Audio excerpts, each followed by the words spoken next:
Speedway, round 12 of the NASCAR Craftsman Truck Series. The Kroger 225 and the crowds have turned out, to say the least. We had rain about, at 6 o'clock Eastern time.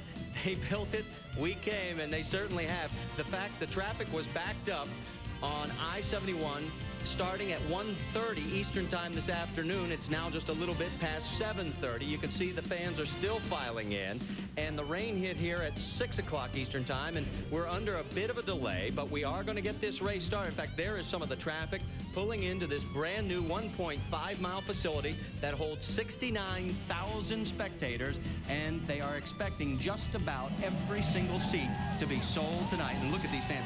They are hungry for NASCAR Craftsman Truck Series racing. They're hungry for racing, period, in this part of the country, thank you. In Kentucky, and what the drivers will tell me this afternoon, if that's what the drivers, when they talk about racing here last night in happy hour, their eyes sparkle.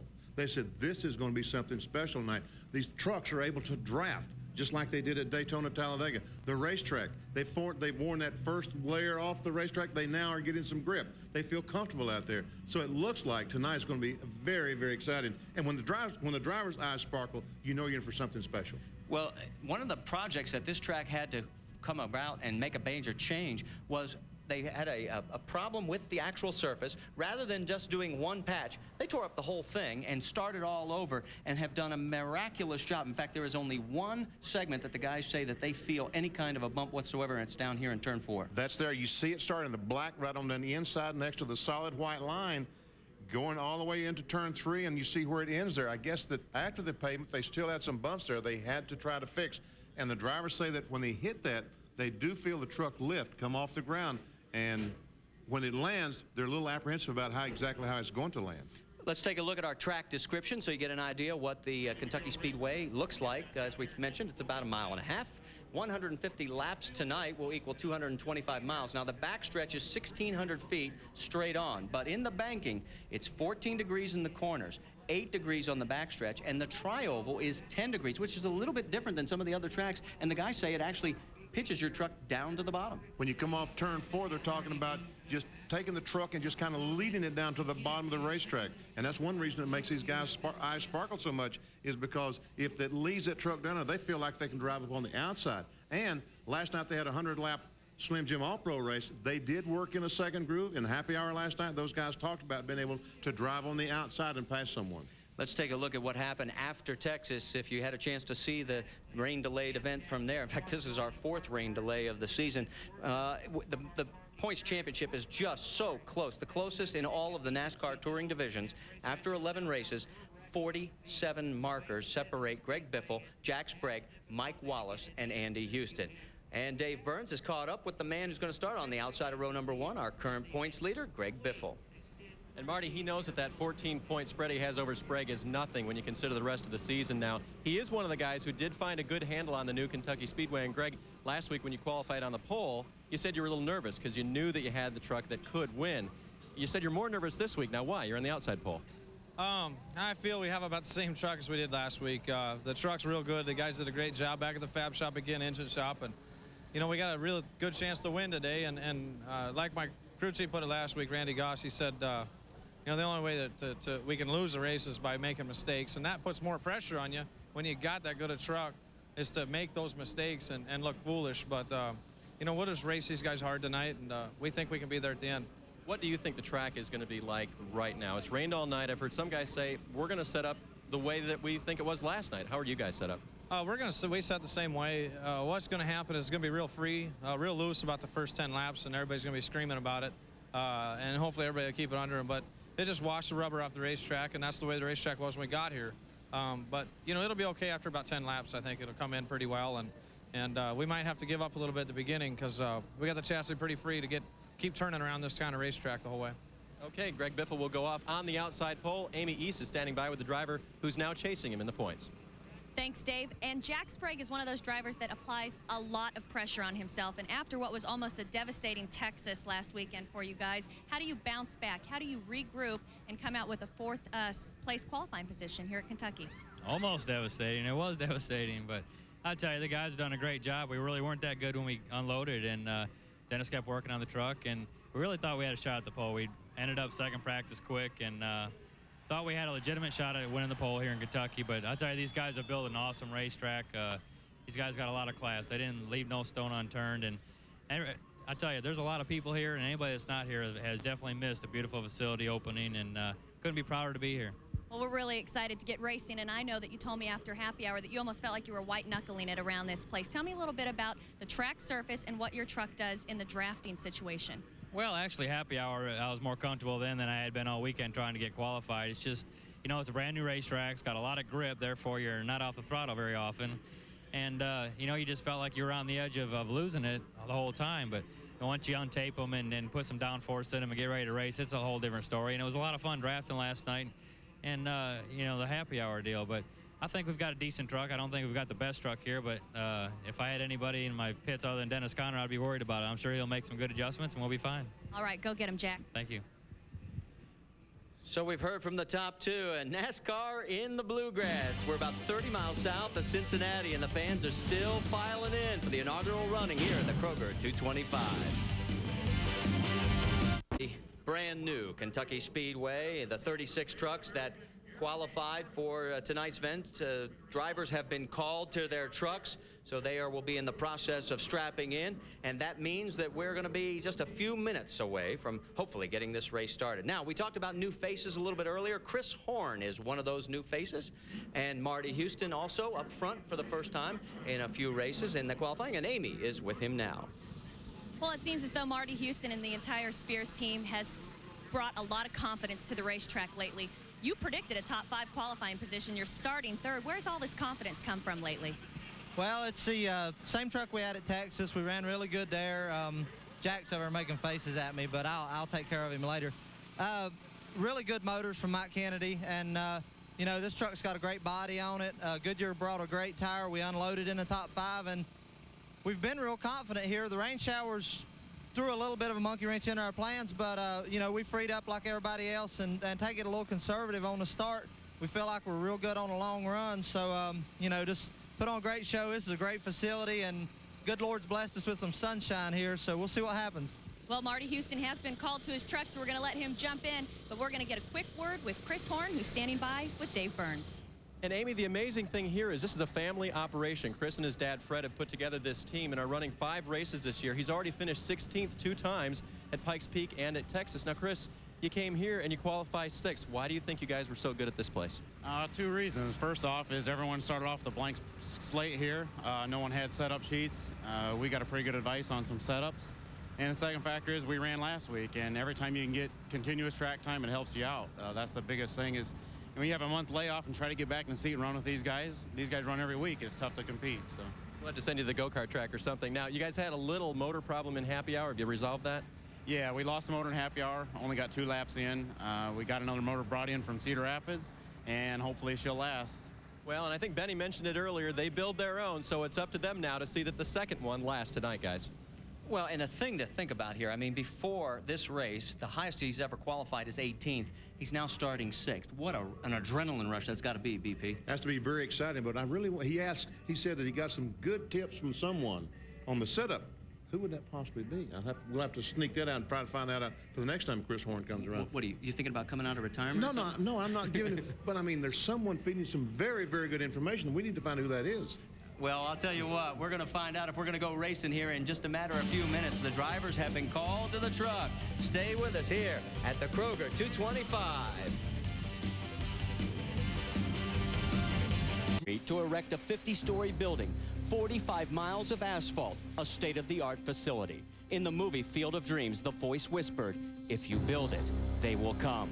Well, they've built it, and we are here.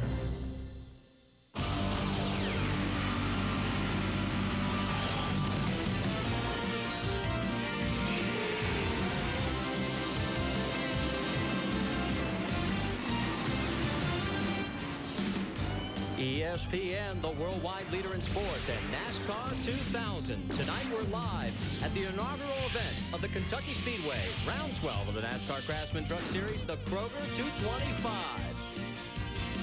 Let's take a look at the points championship coming in. It is Greg Biffle on top of Jack Sprague by 14, but notice 4 drivers are within less than 50 points. Sprague, Wallace, and Andy Houston in 4th place.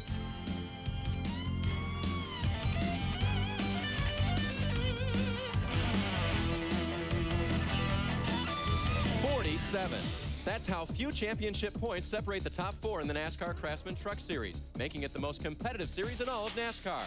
Each has experienced the normal ups and downs of a season, and now they're closer than ever. If one falters tonight, the others won't hesitate to attack. We'll see who can weather the storm in Kentucky. And I had a chance to talk with 2 of those drivers earlier. First, Andy Houston. He says he has 0 clue what the track is going to do today after the rains last night here in Kentucky. But their calculated guess that it's going to stay the same. So they are going as they practice in happy hour. Mike Wallace agrees, but he said something very interesting. All 4 of the guys that are racing at the top of the championship chase, their trucks are all doing the same things this weekend. So watch the top 4 runners. They're going to be about the same as their changes go tonight. But one thing that's not going to be the same, the track we race at in Kentucky, and nobody's happier about that than Greg Biffle. When Greg Biffle last visited Kentucky, it was the bullring of Louisville Motor Speedway where he lost the '99 championship to Jack Sprague. Now he's on the heels of a victory at Texas Motor Speedway where he beat the weather and the competition to take over the points lead. Jack Sprague, however, is coming off a devastating weekend where his crew showed a frustration we've never seen before. Can they regain focus in the bluegrass state tonight? Well, both drivers seem to be a little nervous this weekend. We heard Greg Biffle say earlier he's nervous because he thinks he has the truck to beat here this weekend. Jack Sprague, a little nervous of what his truck will do in the drafting condition. But an interesting fact is that 3 of the crew members pulled me aside and said, you know what, last weekend it looked like we were mad at each other, but we've joked it off and decided we were just intensely giving each other some high fives. We're out to win this race. And there's quite a few that are out to win this race tonight. And we talk about a brand new facility. These guys have had a tough time, Benny Parsons, trying to figure out this brand new 1.5-mile race surface. When these trucks got here on Thursday, it was a absolute brand new surface with that new crust, that new layer on new asphalt. And they really had the trucks loose, slipping and sliding all over the racetrack. Well, they wore that off. They came in Friday morning, and all of a sudden, they started getting grip. They had to change all the changes they made on Thursday. They had to rechange them on Friday and go back to how they started. Started getting a lot of grip and qualifying up to 168 mile per hour average. That's awfully fast. And happy hour, Biffle ran a lap over 170 miles per hour. What's also interesting, because nobody has a book to go on here, we saw some new faces at the top of the qualifying list. And that's always good when you can bring new faces, and we can talk about some new guys. There's Chris Horn out of Iowa. Just going to run 5 races this year, but he comes to the Kentucky Speedway and has a great qualifying run. Qualified in the number 6 slot, and Brian Reffner will start from the pole. The first time he's been there since 1996. Stay with us. When we come back, we'll set the grid and go racing. The engines have fired. All right. Back to Kentucky. Have fired. We're waiting for the trucks to roll out of the pit lane and start the first of the pace laps here on the inaugural event of this beautiful 1.5-mile facility. And the traffic is still, believe it or not, they're still pouring into this racetrack, Benny Parsons, and the stands are filling up rapidly. Let's take a look at our Mopar starting grid. On the pole, Brian Reffner. As we said, first time since 1996 that he's been on the front row. Greg Biffle will start alongside in row number 2. It'll be Marty Houston. He has matched, that's his best start of the season. Jack Sprague from the number 4 spot. Scott Riggs, that equals his Martinsville qualifying, and we've already talked about Chris Horn. That's a career best for him. And then in row number 4, it'll be Andy Houston and Rick Crawford. And in row number 5, it'll be Rick Corelli, the High Plains drifter, and Terry Cook. Back in row 6 is Lance Norrick. Cracked a couple of ribs a few weeks ago. Seems to be feeling fine now. Randy Tolsma, 2 second-place finishes the last 2 races. In row 7, Joe Ruttman had an engine change after happy hour last night. And Rob Morgan, another great qualifying run. In row 8, B.A. Wilson out of Texas and Jimmy Hensley out of Virginia. In row 9, Mike Wallace and Steve Grissom. Back in row 10, Randy McDonald and Randy Renfro. As we move into row number 11, take a look. David Starr and Stevie Reeves, the former Busch Series and open wheel competitor, taking over the number 31 Brevac Racing Ford. In row 12, Jamie McMurray and Stan Boyd, from Holly, Michigan. Then in row number 3, Rick Ware. Now he has had back spasms all week long, and he is going to make the race tonight thanks to the help of a local chiropractor, Jay Stewart, alongside. In row 14, it'll be Coy Gibbs and Ricky Sanders. Sanders from Stockbridge, Georgia. In row 15, it'll be Doug George taking over Carlos Contreras. He cannot start tonight. He needs knee surgery. Ron Barfield will be in the number 30 position. Then take a look. You've said, where's Kurt Busch and Dennis Setzer? Well, Busch is back in row 16 on a provisional. Setzer's in row 17 on a provisional.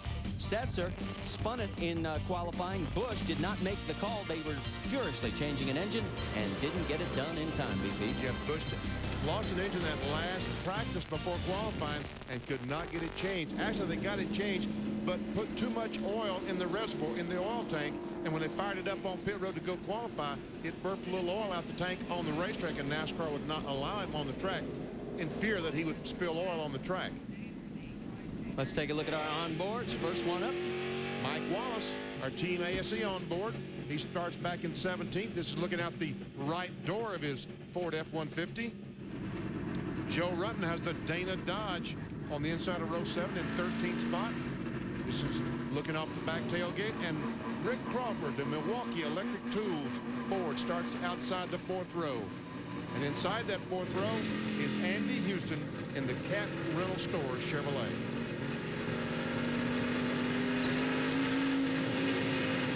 Let's take a look, since this is an inaugural event here at the Kentucky Speedway. Let's take a look at the other inaugural wins by active drivers. Jack Sprague can claim 2 of them back in '96, both Las Vegas and Nazareth. Joe Ruttman won at Orlando in '97, the first time we ran there.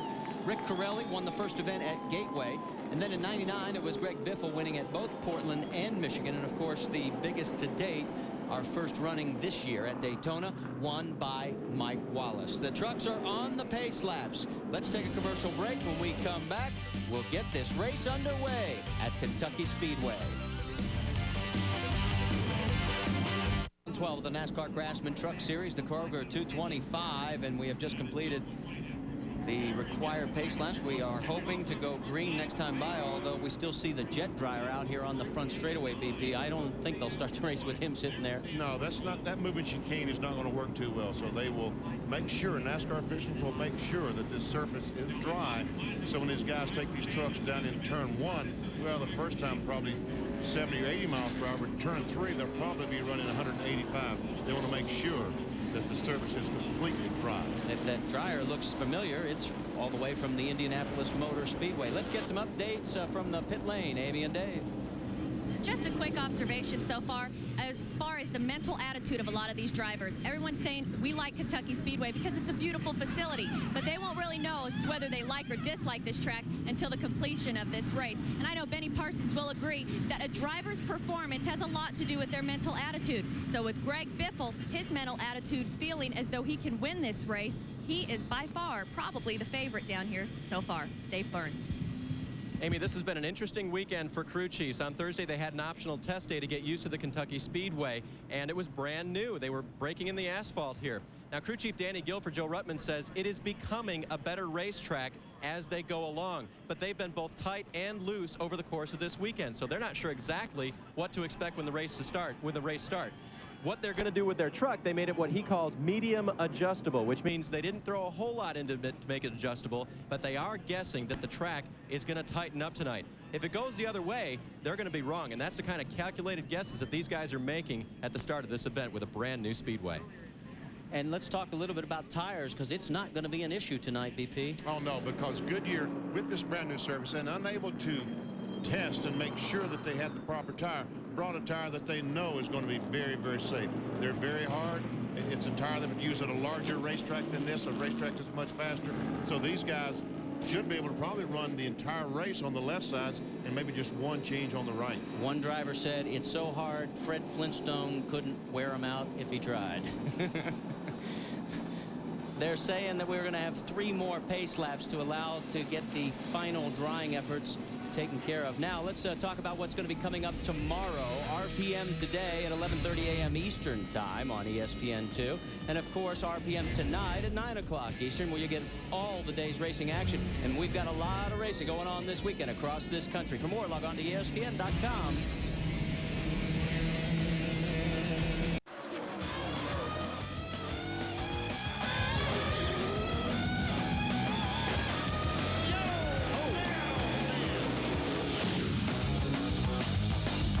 12 of the NASCAR Craftsman Truck Series, the Kroger 225, the inaugural event at the Kentucky Speedway. I'm Marty Reed along with Benny Parsons, Dave Burns, and Amy East down in pit lane, and we are just about ready to go green flag racing after a delay caused by the rain at 6 o'clock. Kurt Busch going to be starting on a provisional for the first time in his young career. Dave Burns is with his crew chief, Matt Chambers. And that's, Marty, because yesterday they did not get a chance to take a qualifying run. Kurt, what have you told, or sorry, you are Matt, what have you told your young driver, Kurt Busch, about starting 32nd today so far back?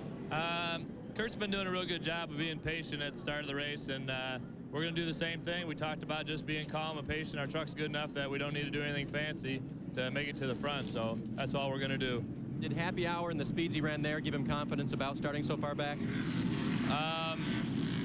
Yeah, we ran real good in happy hour, and he's real confident about the truck. We just need to keep the fenders on it and pass everybody on the outside and go to the front and see if we can give Biffle a run for his money. And they could do it, guys. Remember, earlier this year, they started way in the back of the pack at Daytona and had an excellent finish. Well, as the guys continue on the final pace lap, the fans on their feet, and they saw a wonderful race last night, the Slim Jim All-Pro Series. Let's show you the results. We've got just enough time. Billy Bigley Jr. ended up getting the victory. Wayne Anderson crossed the line first, but he had an unapproved manifold part, and that's a no-no in NASCAR racing. Take a look down the number 10 spot. Tina Gordon, she has been finishing, I think that's her third straight top 10 finish in Slim Jim All-Pro action, and she's doing very well for herself. So Tina was up as far as second place last night, and talking about some of the laps that she ran, just almost as fast as the leader within a tenth of a second. And Casey Unick, isn't that Smokey's nephew? I think that's the relationship. Lights out on the pace truck on the backstretch, and this time by we're going to go green here at Kentucky Speedway. Believe it or not, the fans are still filing into this beautiful 69,000 seat facility as the rain over 2 inches last night, another shower at 6 o'clock Eastern time. That's why we've been held up a little over 30 minutes. But now it looks like we're finally going to get to go racing. It's been a long wait for the fans of Kentucky and Indiana and the southeastern portion of that state and southwestern Ohio. And Tolsma is on the apron of the racetrack. As the trucks come down off turn 4 for the green flag, Tolsma is on the apron following the pace car down pit road. So Randy Tolsma's heading for pit lane. Meanwhile, the pole sitter Brian Reffner brings him down in round 12. The NASCAR Craftsman Truck Series is green.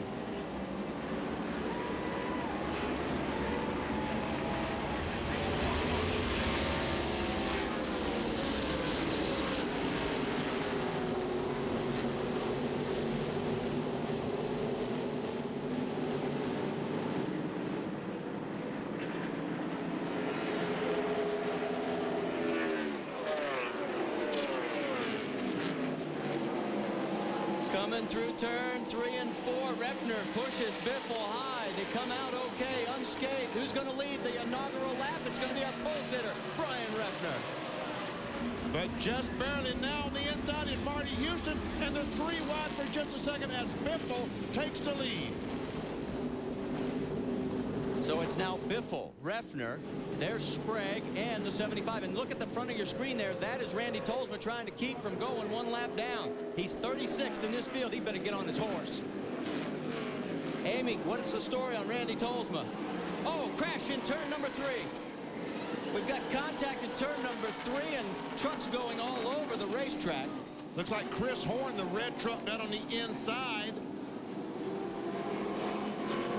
That is Chris Horn. The 58 is torn up on the left side. Looking to see who else was involved. One more truck down on the inside. There it is, the 30. That is Jay Edwards. Or Jay Stewart, pardon me. Yes, Jay Stewart. Oh, no. And the 88 is also involved, Terry Cook, in the pickuptruck.com Chevrolet, and that one's not going anywhere without a flatbed. No, we see Terry taking his helmet off and climbing out, well, taking his radio connection off, climbing off the truck, crawling out of the truck to see just how much damage there is. But Terry, you don't need to look. I'll tell you, there's a lot of damage. He can't buy a break. Last week at Texas, he got swept up in another accident. Was not of his making. And his crew just wondering what snake has bitten us. And I think Phil Bonneville might Well, I guess that's the 30 truck of Jay Stewart that I'm seeing down there. Yes. Yeah, that's the Nabisco Ritz Chips Ahoy Oreos. He's got lots of cookies in that pit. Right now he needs about a radiator and a few fenders. Let's take a look and see what happened, BP. Well, they're going to the corner. This is the leaders. Big break for Randy Tolsma. He will get that lap back. And somewhere about right there we see some contact between Terry Cook and another truck. I'm not sure exactly who that was. Chris Horn, I don't think anywhere to go. Yeah, it was Terry that got loose. Now I wonder if there was. And there's a 28 of Ron Barfield making a 360-degree spin. Randy Tolsma is back into pit lane. Amy, you were getting ready to give us an update on what brought him in the first time. Yeah, speaking of another team that can't catch a break, Randy Tolsma radioed into the crew immediately and said there's a vibration in the steering wheel. So instantly they started asking each other around and found out nobody torqued the left side lug nut. That's something you want to make sure is done, especially at a fast 1.5-mile super speedway. Now they decided to come down pit lane and go ahead and change the right sides just to make sure that they are on tight as well. But, you know, you got to give a lot of credit. Now, again, the guy should have tightened the lug nuts, but at least he fessed up and said, guys, I didn't tighten the lug nuts. Let's bring the truck back in and make sure they are tight. All right, let's go back and take another look at what happened in turn number 3. I don't know if the air got taken off the spoiler on the 88, but there he is right on the middle of your screen. He goes in the corner, and there's that patch going in turn 3. He just loses the back end, goes up, makes contact with Scott Riggs. Riggs, what a fabulous job he does, but he makes contact with Chris Horn, and there's nothing Horn can do. And Tolsma goes by on the outside. And there we see the other trucks coming in. The Jay Stewart truck, and I think also Coy Gibbs made some contact with Jay Stewart. Andy Gensman also got around sideways, but did not make any solid contact with the wall. Let's take one more look, different angle. There we see them. And look at Scott Riggs. Look at that job he's doing. Whoa, did Riggs keep it off the wall? Yes, he just kept the 86. There we see Stewart. There's Coy Gibbs in the green MB&A truck. Dave, what's going on with the Royal Crown Dodge? They're checking it out. They're looking inside the front wheel wells and the rear wheel wells. He's got a big tire mark on the left-hand side, and now they're going to go over and change right side tires. So they took a quick look underneath and decided that he better put tires on. Don't know if it's from damage or if they can tell if those tires might be down, one or the other. And Scott may have radioed in that he was a bit loose after all that. So they put on the right side tires and are going to send him. And they're going to change all 4. And I guess, guys, this is where the 4 tire under yellow does come into play. When a truck is spinning out there and they flat spot him, they do have the option to go back to NASCAR and say, we need more tires. Maybe you can follow that a little further. Well, now the NASCAR official is looking at the tires. He has to go around and confirm that tire change. He has to confirm that the tires are in fact flat spotted. There you see him. They have the tires back over there, and there the crewman is showing him where it's flat spotted. So we'll wait to see what the final judgment is on the 86. It would be a tough break, and it's a long walk back for Terry Cook. Stay with us. And that's going to be all next weekend, as on Saturday we'll have the Bully Hill Vineyards 150 on ESPN at 1:30 Eastern time from Watkins Glen. And then Sunday, the Busch Series Lysol 200 at noon Eastern. All Saturday and Sunday next weekend on ESPN. For more, log on to ESPN.com, part of Go Network, go.com.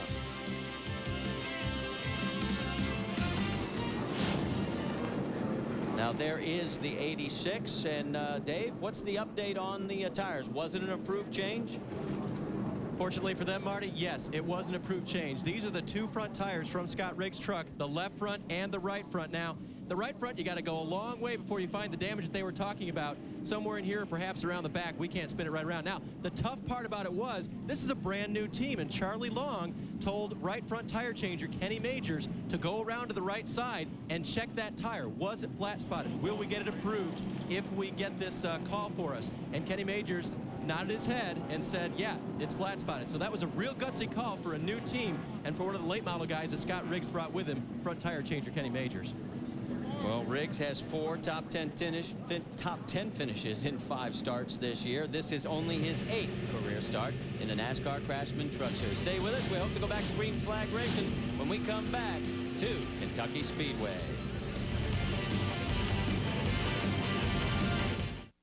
.225, the inaugural race at the Kentucky Speedway. You're looking at our race leader, Greg Biffle. There is Brian Reffner, currently running in 2nd position. Jimmy Hensley, another veteran, running in 9th right now. And these two started out the season with new teams, proven winning equipment, and veteran expectations. We talked to them about the challenges. We're building what I want to call the perfect team. I think our team's really coming around right now. And I want these people that are going to be dedicated to myself and Les and winning. You know, they having fun, we're having fun. We just want to be running a little bit better right now. Every time we make a change, it's always for the better, but a lot of times we run out of time. Well, any deal is just trying to get to running as good as you can run, you know, as quick as possible, you know. We had good people. It's just a thing of working with the people and trying to communicate with them as to what I like your truck to do and stuff like that. And that's the hardest thing with a new team. My first year in the truck series I thought was a success, and stumbled ever since. And I knew me and Les had the chemistry to make success, you know, and I wanted that. I wanted to have that bond that with a crew chief that, you know, I'm never gonna worry about his ability. He's never gonna worry about my ability. That's where a lot of trouble starts is, you know, crew chief, driver starts talking bad about the other, and it trickles right on down, and the team's history before it gets started. But our situation was that we didn't have any of the truck stuff. We just bought everything, just moved it into a building, and he's trying to put stuff up on shelves and get it out of the middle of the floor and trying to get a truck ready to go to Daytona and test and stuff like that. So it was kind of hard on the guys that were working there. They worked some long hours, and that was the worst part, I think, just trying to get everything sorted out to see what we had and what we need to do. Well, we learned a lot, you know, you always do as far as when you see somebody else. It's like working with people, bringing new people in. Well, if you bring somebody else's good equipment in, you look and see how they did things, and, you know, we learned, and it's just like adding to your book. You learn more things as you go, and that's the only way you can succeed in this business, to have good people and good equipment. That's the way we want to start this year out. With the majority of the building process complete, the focus now turns to accomplishing what these teams set out to do, be competitive in the tough NASCAR Craftsman Truck Series. More top 10s, more top 5s, get in the winner's circle is my goal, and I'm assuming, you know, I'm sure that's a team goal right now too. You know, we've had some good runs up to this point. We just want to have more of them. The more you have, the more chances are you're going to win. So that's what we're looking for. We don't want to be a one-hit wonder. We don't want to go to one racetrack, win a race, and never win another one. We want to go consistently win races, and that takes teamwork. You know, I can't do it, Les can't do it. We've got to have people around us that want to stay there and keep building this program too. Looking now, knowing what you know about the equipment, your team, where do you think you have your best chances to win here in the second half? Well, I always look at Indy. I've always ran well at Indy. You know, any of the new tracks, it's kind of new to everybody. I would say we'd have as good a shot as anybody. You know, just nobody knowing the track, you know, that well. So hopefully my experience would take over there and give me a little extra edge, maybe. I go at every race thinking we're going to be as strong as anybody, but I think the days that we have a practice session beforehand is where we'll really shine. And we're just about ready to go back to green flag racing with Reffner in 2nd and Jimmy Hensley in the number 9 slot. Biffle gets us restarted here on lap number 12.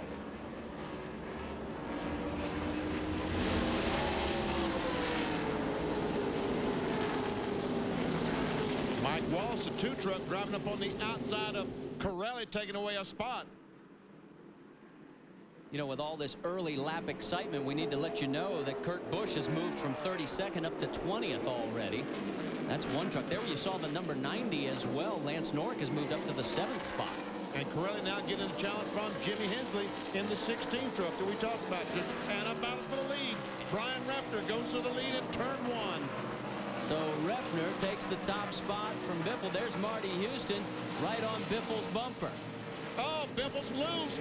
Oh, the 75 truck pulled up behind him, got him loose. He chased the truck up the hill. He loses second. He loses third, and now is about to lose fourth. Andy Houston, Jack Sprague both get under Biffle. All of a sudden, that's how quickly the positions have changed here at Kentucky Speedway. Let's take a look at our Lucas Oil telemetry on board with Andy Houston. And we saw 180 miles per hour done in turn one. We see just a little bit of brake as he goes through the corner. That's Mike Wallace that we see behind Greg Biffle. Now looking out the front of the Cat Reynolds Chevy. That is Jack Sprague right in front of Andy Houston. And watch the RPM. We'll see what kind of RPM this time that Houston will turn.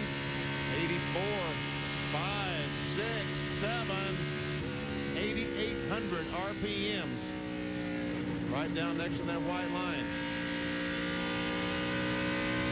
Now right behind him, Biffle is closed up once again on the back bumper of the 60 Cat Reynolds Chevrolet. Coming out of turn number 4, it'll be Refner up front.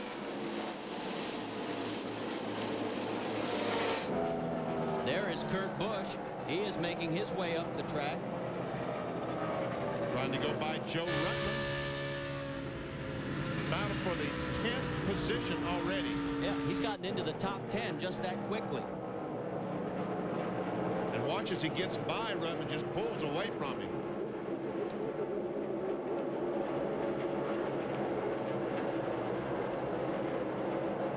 Tell you what, this young man has impressed everyone. And here's going to be his biggest challenge, starting on the provisional for the first time, and already has made it up to the 10th position.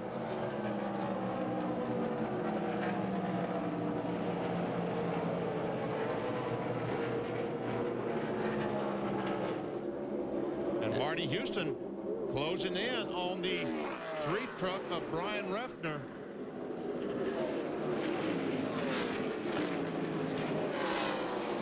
There you see Jimmy Hensley, Corelli. There is Lance Nork, and he is in the clutches of Kurt Busch. Let's get an update on the 90, Dave. Lance Nork back in the truck for the full race for the first time in about 3 races. And remember, he broke his left wrist earlier this year in a practice crash at Memphis.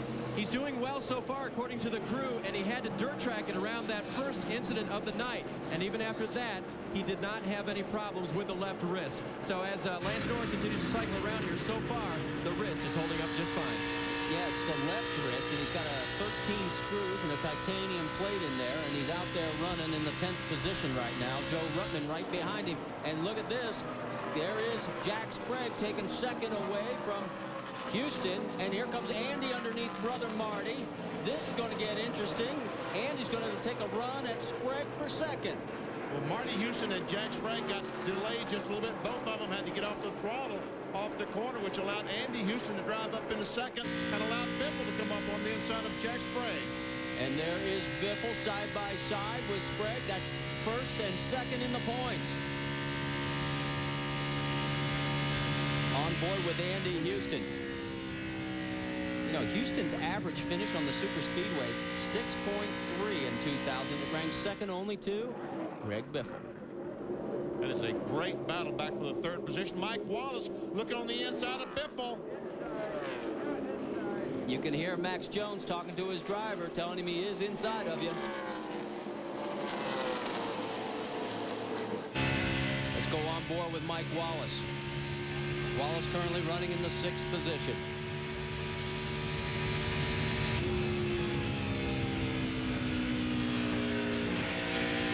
You can see that little bump sometimes when we go through turn number 4. That'll be at the end of this long straightaway. And you wonder if we'll be able to see it from this perspective. Here we go. There's the bump. Right there. That seems to be where Terry Cook had his problem when he got his truck loose going in turn 3 earlier in the race. Meanwhile, Brian Refner continues to run up front in control here at the Kroger 225. Stay with us. We'll be right back. 225, you're looking at our race leader, Brian Refner. In the Johns Manville Chevrolet, he has about a 0.6 of a second lead over second place, Andy Houston. There's the gap. Jack Sprague running in third, Greg Biffle in fourth. And nobody's cutting in on that lead right now, Benny, and these three have basically stayed nose to tail. They can't run him down. And watching our scoring monitor for the last few laps, Brian Refner, when he has clean racetrack and no traffic in his way, is faster than the 3 trucks we see running behind him. And there we see the 9 truck of Ricky Sanders slowing these other vehicles down, talking about Andy Houston, Jack Sprague, Greg Biffle. While all this is going on, get ready to catch Kurt Busch. He's going to be coming up to play here pretty soon. He is running in 7th right now, and he is running a lap time of about 32.8 in traffic. Now see Refner this time going the corner on the outside of Ron Barfield. We see the damage Barfield has on the rear of his truck from that earlier incident. You know, you talk about Refner. His first 2 races, his average finish was like 32nd. In his last 9 races, his average has been 8th. He's got 8 straight top 10s, cracked the top 5 last time out. This team is on a roll. All started at Memphis, the race we did on the Saturday before Mother's Day. The truck was really, really good. I think that some changing tires at the proper time, Refner might have had a chance to win that race. There's Mike Wallace, currently running in the 6th position. A little bit further back is Kurt Busch, trying to reel Wallace in. Now on board, there he is. There's the gap as we look out the back of the Team ASE Ford. And notice the 125th race decal. Team ASE has been the longest primary sponsor in the series. This is their 125th race. Congratulations to Team ASE. Now it's 2 trucks behind is the 99. That's lap payable in between Mike Wallace and Kurt Busch. Let's get an update on Mike Wallace's truck. A lousy qualifying, but Amy East, he's on the move. Well, it's almost kind of what we saw out of Mike Wallace last year. We expected him to qualify back because he's just not a qualifier, and then he would race his way to the front, and his pit stops would also put him in a position to win each race. Again, they did not get the qualifying run they expected. We wondered, is this the old Mike Wallace that's back? Because he's been qualifying great all year. They just said, well, you know, we just missed the qualifying setup, but very confident about their race setup as he's running 6th right now and proving that. Well, if you're just tuning in, welcome to round 12 of the NASCAR Craftsman Truck Series. Brian Refner is your race leader. I'm Marty Reed, along with Benny Parsons. In pit lane, it's Amy East and Dave Burns. You're riding on board with Mike Wallace, who's currently running in 6th position. We'll drift back to Kurt Busch, and Kurt Busch is closing. Yes, he is. He's getting closer and closer to Mike Wallace after starting way back in the 32nd position. Well, you know, one of the notes I remember pulling up now, thanks to Ben, was he started 34th back at Daytona, managed to come back and finish 2nd there. So this will be another test of his young talent. And so far, he's doing very well. That's Andy Gensman, who's a lap down. Andy was involved in our first lap incident. Didn't have severe damage, but it spun him around. 3 trucks were taken out in that crash, including Chris Horn, who had qualified 6th, the 88 of Terry Cook, and also the 30 of Jay Stewart. As we watch Kurt Busch seem to get closer and closer to Joe Rutten, his teammate Greg Biffle right now seems to be struggling around the racetrack. Well, we've got to take a break. Stay with us. The man up front is Brian Refner by 1.4 seconds over Andy Houston here at the Kroger 225. Kentucky Speedway, you're looking at our race leader, Brian Refner. He has put positions 21 on back, down a lap. That's Rick Ware. He's driving with a bad back in the Dunlap machine, and he is hanging on all he can. Had a lot of chiropractic help, but he now finds himself 2 laps off the pace. Rick Ware's driving the Dunlop car. Dunlap is the ESPN pit reporter, and Dunlop is the golf. I thought I said Dunlop. I apologize if I mispronounced it by a mistake. You were trying to appreciate Dunlap that. in the show. Well, we could use Ray. You know, Ray's a good guy. Let's take a look at the line. Show you how quickly that Brian Refner is flying around this 1.5-mile oval. 166.8. And you see that Kurt Busch is the second quickest at 165.6. So no one else in 165-mile-per-hour range except the leader, Brian Refner, in the Menards, John Mansfield. Wow. Now, Amy talked to him about his pit stops. Less than these guys, they have a great race truck. Now, we've got to find out if they've got the pit crew that can keep it up in contention. Well, we had quite a bit of caution under that first yellow. In fact, 9 laps, so that's going to extend the fuel window. Some of the teams were saying they may be able to push 70 laps here because of the gear and also the lack of banking. They're not quite as fast as they were at Texas. Let's get more on the number 3 truck, Amy East. You're right, Benny. It's now up to the pit crew because this team has done everything to try to get to victory lane. What Team Menard has done is taken the Pikes Peak truck, which is what he's running here. They went to the wind tunnel, and what they learned there was that they basically needed to cut off the front fenders. As we have a crash now on the track, we'll throw it back up top. Thanks, Amy. It's Stevie Reeves in the curb records for the Bob Brevac, Shelley Brevac Ford. At first time he's been in that truck. In fact, he just came into it this week, and it looked like he got it turned around, backed it into the wall. Some heavy damage to the rear of the 31 Ford. And we see him bringing the truck into the pit crew. They'll take a look. Stevie won the 92 and 93 USAC midget titles, and also won the pole in a Busch race back at Bristol in 95. His best finish was there in a 6th place run, and has recently left the Busch series and is looking for the right combination. Things were going well until just a few moments ago. He had gotten the truck up to about 19th position. Here's the tail end of it. Yeah, we didn't see exactly what happened. I looked up about this time and saw Stevie up against the wall and down on the inside. So what might have started this, I don't really have any idea. So we're under our second caution of the day, and again, this will stretch the fuel economy for some of the trucks. Tires not going to be an issue. We've already talked about. We've completed 41 laps, and some of the guys are saying they'll change right sides once only. The lefts will definitely be able to go the distance. So this will be our 10th lap. Pit lane is closed. Danny well, Briggs. there's some confusion right now. The pace car, the field is going in turn 3. The pace car is going out in turn 1. I guess he's going to go down and just simply stop and wait for the field to come by, because before pit road will open, these cars are going to have to catch the pace truck. These trucks will have to catch the pace truck. Now, I would think that some of these guys, a lot of these guys, will be thinking about pitting.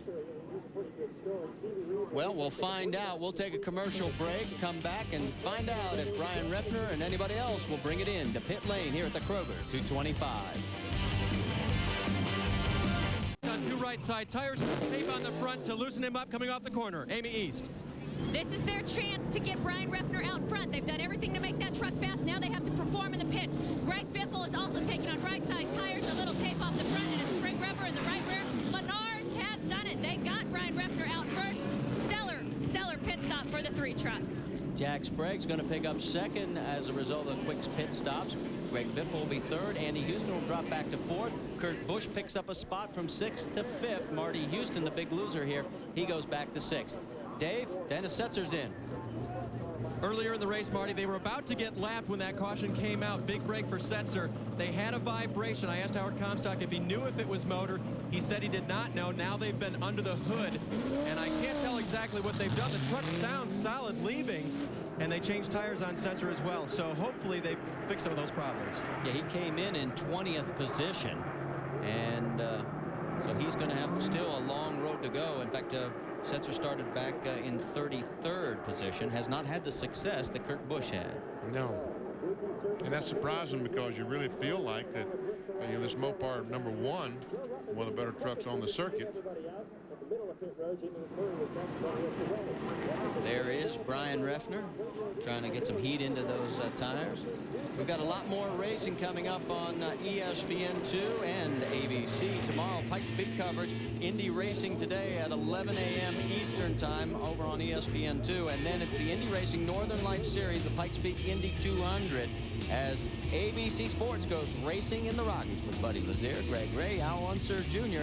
That's all tomorrow, 4 o'clock Eastern on ABC Sports. Well, Brian Reffner's crew did the job. My hat's off to them. I applaud them, because when you pit with the lead on the line and Sprague and Biffle and all those guys making pit stops to come out in front, it's a job well done. Take a look at the pit summary, and you can see that Sprague picked up a spot. So did Biffle. Houston dropped 2. Kurt picked up 1. So that's the top 5 in the running order. In 6th spot, it is Marty Houston right now. Round out the top 10 for you. Mike Wallace in 7th. Joe Ruttman in 8th. Jimmy Hensley has made it to the 9th position again. And Rick Corelli is now in the number 10 spot.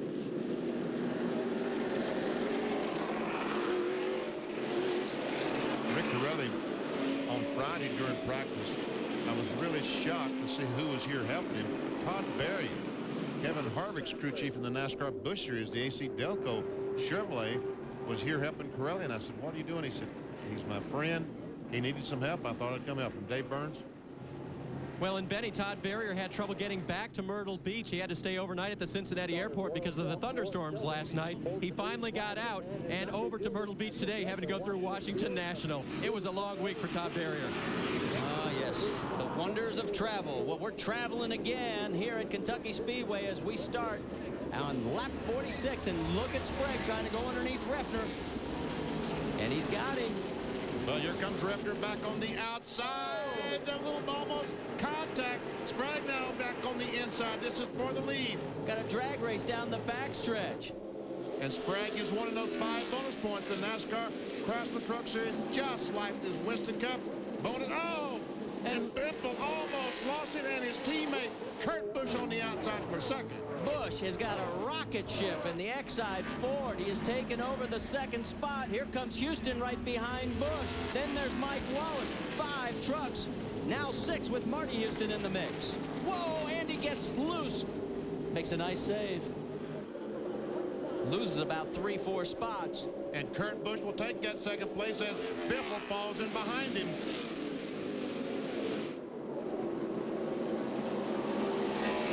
Kurt Busch, then Greg Biffle. Then it's Sprague. That's 2nd, 3rd, and 4th. They're all trying to track down our race leader, Brian Reffner. Can you believe this? Busch starts 32nd. He's up to 2nd, and we've only run 48 laps. Let's go back, take a look at what happened to Biffle. Comes off the corner and just gets loose as he comes off, and Busch, while Biffle's trying to gain control, just drives up on the outside.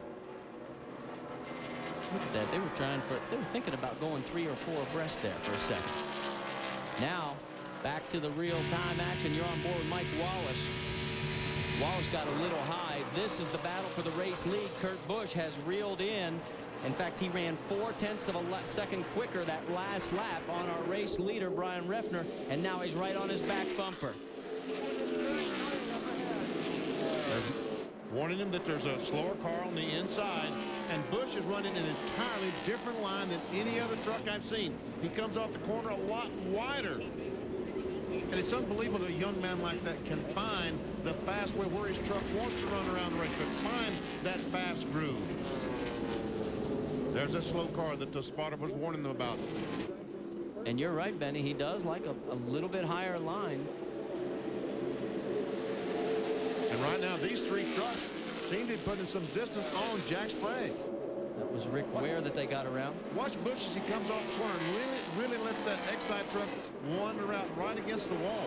Well, one of the things the guys were saying was 70 feet of track here in the width, and you can really let it run free. And here we go, underneath now, the Exide Ford. Busch trying to make a bid for the lead. Oh, he's turned it around. Can he save it? Hold on, Kurt. He's lighting up the tires, trying to keep it off the wall, and he does. Whoa, my goodness. And the caution flag, he got blessed that he saved that truck, and now he gets a caution flag. Kurt Busch, you are living right. Woof. What a save. His heart's got to be pounding, and his eyes have got to be pretty big right now. And I don't think he's going to drive in on the inside of these guys so hard the next time. There's Matt Chambers. Nothing rattles Matt. That's the look of a man who's been through this a few times. We saw this back at Phoenix with Kurt, where he made great saves when they got a little bit loose. Somebody took the air off of the rear spoiler, and so we are under our third caution. We'll go back, take another look, Benny. Going down in turn one, he gets on the inside of the 3 truck. Now he's not able to let that truck go up the racetrack the way he has. Biffle right behind him. He gets the truck loose. He nails the gas, keeps the thing pulling so it doesn't slam in the wall. He's still got those rear wheels pulling, and he goes up, stops it, and does not hit the wall. What a job. So Kurt Busch manages to keep it off the wall. And you notice he has a new sponsor on that rear quarterdeck panel. In fact, it's Tractor Supply Company. They're an associate now for 5 races. In fact, 300 outlets nationwide. They're talking to this company about possibly taking Exide's place next year as the primary. Be a good thing. Well, they just got their money's worth watching that little maneuver. Man. He didn't bend up the decal. Unbelievably, he didn't.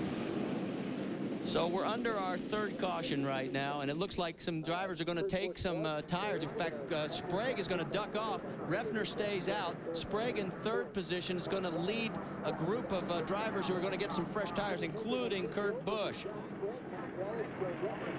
Let's go to Dave Burns. Marty, they're going to do the same thing that the 86 did earlier, towed on 4 tires and convince NASCAR that they flat spotted them so they can get replacements for them. They've been discussing it, and Kurt Busch lost on the arrow. That's what he said. Amy East. Jack Sprague decided to come down because he has such a tight truck, although the left side is going to tighten up that condition a little bit more. They decided that it was more important to get 2 rounds out and try to help him, because when he took on right sides, the truck was more tight than when he came in the first time. They're trying to free up that truck a little bit. Kurt Busch, well, I tell you what, he is climbing the mountain over and over again. We saw him start back in 32nd, the provisional, work his way, battling for the lead. Now he changes 4 tires after that near spin, or that spin, and now he starts back again. What's Sprague trying to get in the pits? And I don't know that Ryan McGlynn didn't want to go in the pits. I thought he was going to have to make a pit stop because Sprague was going to lead him down there. Well, he would have been penalized. He's a lap vehicle, so he had to stay out there. So poor Ryan probably saying, wait a minute, Jack, I'll let you in. Just give me a turn signal or something there, buddy. Stay with us. We got to take a commercial break. Brian Refner is still your race leader at the Kroger 225, and Kurt Busch is still in the race. Third caution on lap number 55, and Brian Refner is your race leader. Greg Biffle in second. Marty Houston in third. Brother Andy has moved into fourth. Jack Sprague came out of the pits in 13th. Kurt Busch came out in 19th after that 4-tire change. That was Andy Houston and Cat Reynolds Chevy. I'll tell you, Brian Refner so far has not made one misstep. He has led now 45 of the 55 laps. Take a look at the battle for fifth going on out there. That's Rick Corelli and Jimmy Hensley. Because of the pit stops, we're seeing some new faces towards the top 10, BP. Yes, we are. And there we see the 41 car. Randy Renfro is a lap down, and Renfro just can't keep that Dodge truck on the bottom of the racetrack. Rick Crawford, the Milwaukee Electric Tools, I'll say it in a minute, goes by Jimmy Hensley, and that is a battle for position. Moves Crawford up into 7th. Ooh, pretty good break because we see the truck on the inside. I'll tell you, another guy who moved up is Lance Nork. He got around as well. He's in 6th position, right up in front of Rick Crawford. Oh, Renfro trying to get on the drive down on the inside. Can't quite make it. Look at this crowd. We go zipping by here at Kentucky Speedway. The place holds 69,000, and there aren't too many empty seats. There you see the battle. The 90 is Lance Nork. Remember, he's driving with that fractured left wrist, 13 pins, a titanium plate. This is the first race he's will go the distance since the crash. And now Renfro comes back on the outside of, but he can't keep it on the bottom of the racetrack as Crawford goes by.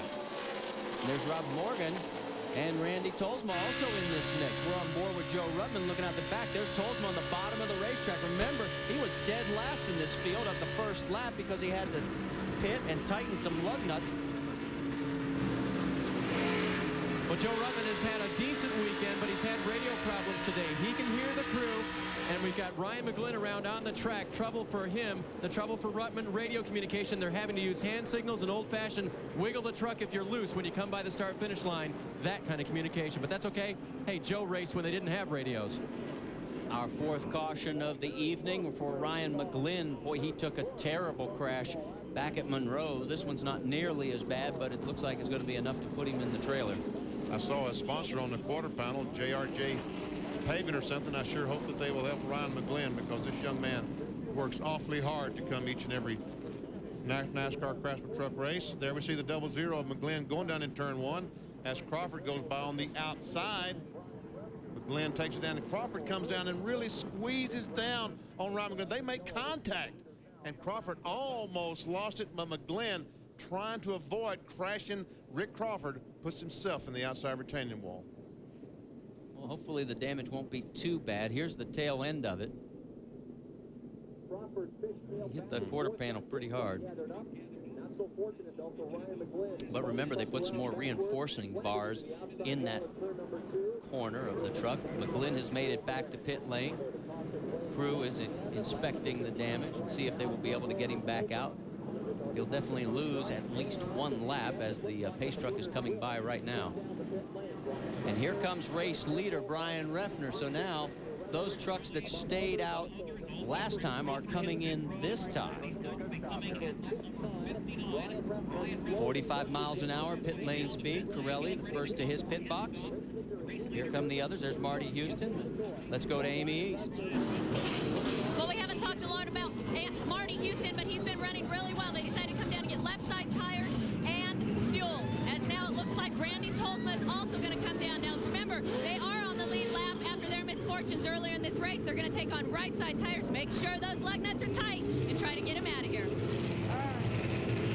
Amy, check with the 75 crew. The catch can man was waving furiously. I'm wondering if they got a full load of fuel in or not. But he was waving furiously right before Marty Houston pulled back out. There's Doug George in the Hot Wheels Dodge. Now there is Greg Biffle. He was the first one back out, but Lance Norrick is your race leader because he stayed out on the racetrack. Stay with us. Kentucky Speedway, Jerry Carroll, look at the crowd. You can be proud of what you have built here over the last 18 months. What an incredible facility this has turned out to be. And we're back to green flag racing in the Kroger 225. Ron Barfield real slow on the bottom of the racetrack. He gets out of everybody's way. Lance Norrick is your race leader. Mike Wallace, Joe Ruttman, Steve Grissom, Rob Morgan, David Starr. They all stayed out. That's your top six. And what Steve Grissom and Kurt Busch almost made contact going down in turn 1. There's Coy Gibbs, the MBNA truck. And there's Mike Wallace and Lance Norrick. What a boost this has got to be for Lance Norrick. Remember, I mean, this guy has got 13 pins in his arm and a titanium plate, and it's his left wrist, so it's hard to turn that truck to the left. But boy, here he is. He has been running in the top 10 to 15. Now he's at the front of the pack. He is our third different leader, and he's led 4 laps so far, and boy, he's got Mike Wallace all over him. Joe Ruttman, the next truck back in line, and you're right. Wallace is right on that tailgate. There is a good look at Joe Ruttman. He's glad to have Danny Gill back. Battle for the lead. There goes Wallace underneath the number 90.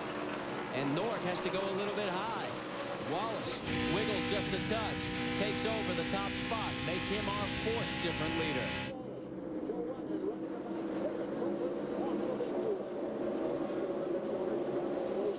Looking a little bit further back, Ruttman, David Starr has moved into 4th. There you see Starr, and Kurt Busch is also moving back into play here. Remember, he did not pit this last time. So the cycle continues. There is Greg Biffle And now we see Brian Refner, the 3 truck, caught in some traffic. He's on the inside of Coy Gibbs, trying to work his way back to the front. There's the Houston boys, Marty in the blue and white 75. Jimmy Hensley's out there as well. And look at Refner come up on the inside of Houston. The 3 truck is on a rail. Brian Refner, this is the furthest back he's been through this pit stop cycle. He gets around, and look at as he slides nice and high, coming on the high side. There is Jimmy Hensley, the 2 new teams we just profiled, and Hensley gets passed by both Refner and Andy Houston. So that's going to move them into Refner now 12th, Hensley 13th, on board with Andy Houston, who is in 14th. Our cat room onboard cameras, he says, now how can I follow? I have a Chevrolet, he has a Chevrolet. I got to be able to follow that guy. And we can see him close in as Brian Refner had to back off because Marty Houston came down. Now, Refner once again trying on the inside of Marty Houston in the Spears Chevrolet. Brian Refner may be looking forward to going to Dover and Chicago. Those are our last 2 inaugural events this coming year on the NASCAR Craftsman Truck Series. He is lighting this track up. Look at this. He just blew the 75 of Marty Houston away. This is Dennis Setzer in the Mopar Dodge. This will be for 10th if he can get underneath him, and he makes it look easy. It was easy. Watch as he comes off the corner and lets that truck drift up high.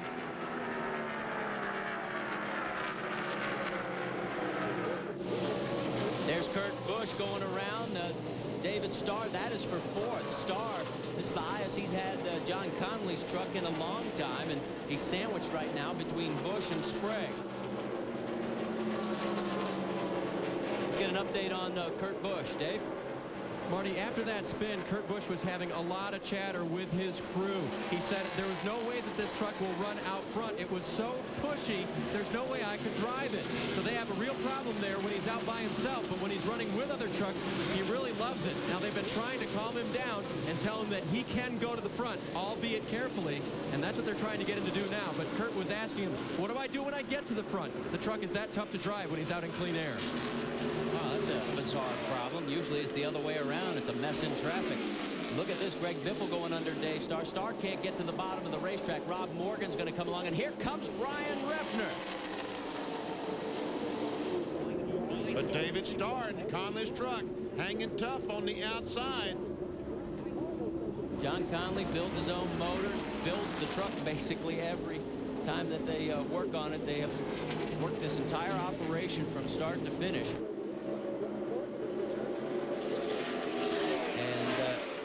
David Starr giving it a good ride, but right now he's got all his hands full with Brian Refner. And Refner, just like he's done to everybody else, is slicing and dicing. If I was David Starr, I would not be very disappointed that Brian Refner drove by, because like you said, he's driven by everyone he's run across so far. Refner is up to 7th now. There is Mike Wallace. Wallace currently a race leader. And Lance Norick and Joe Ruttman trying to duke it out for the 2nd spot, and Ruttman has taken it away from him. Stay with us when we come back. We're approaching the halfway point of the Kroger 225. Past the halfway mark, and if you can see, there are raindrops, and these guys are hustling.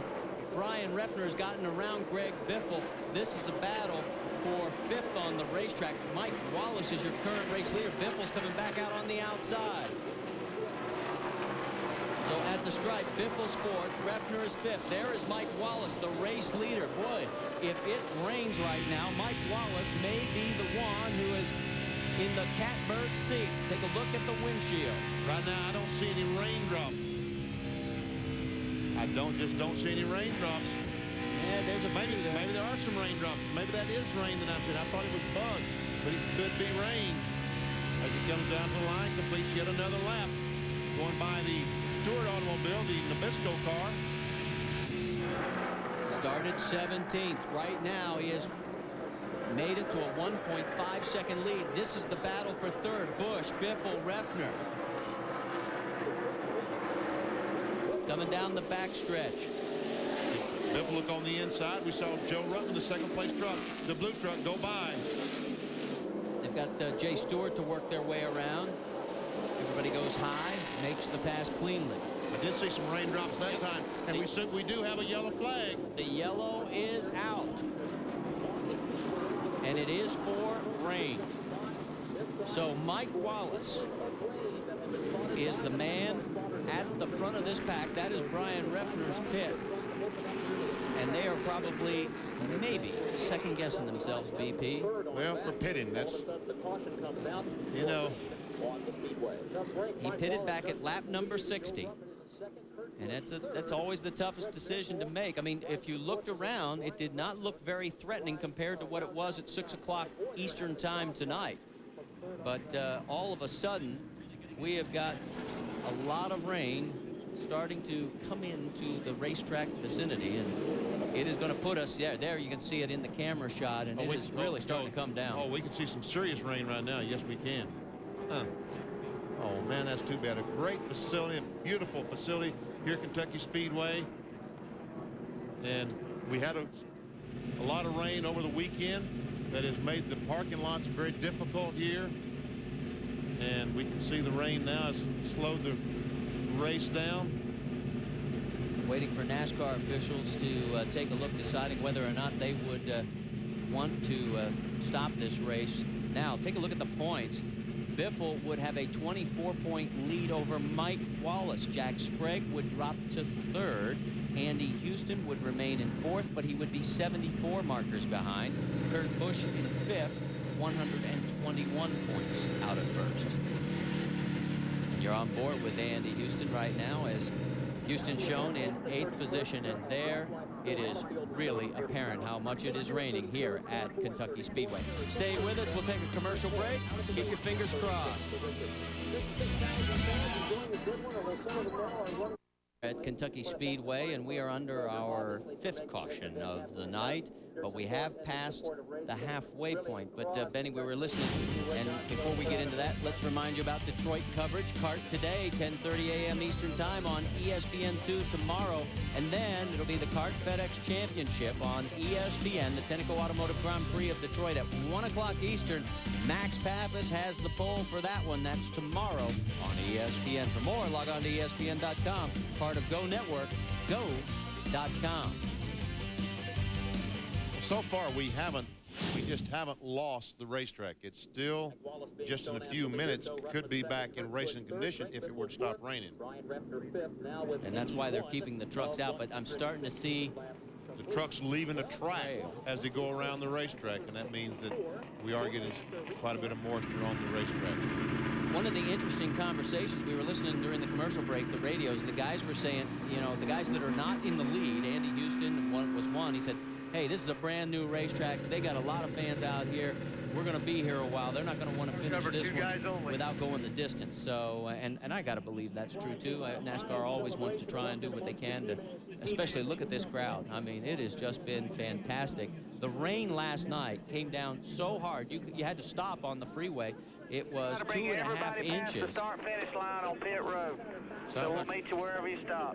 2 people is all they're saying. Well, that's Rick Crawford's radio, so you hear the word that they're going to bring him into pit lane. And so we are going to go to a red flag condition here.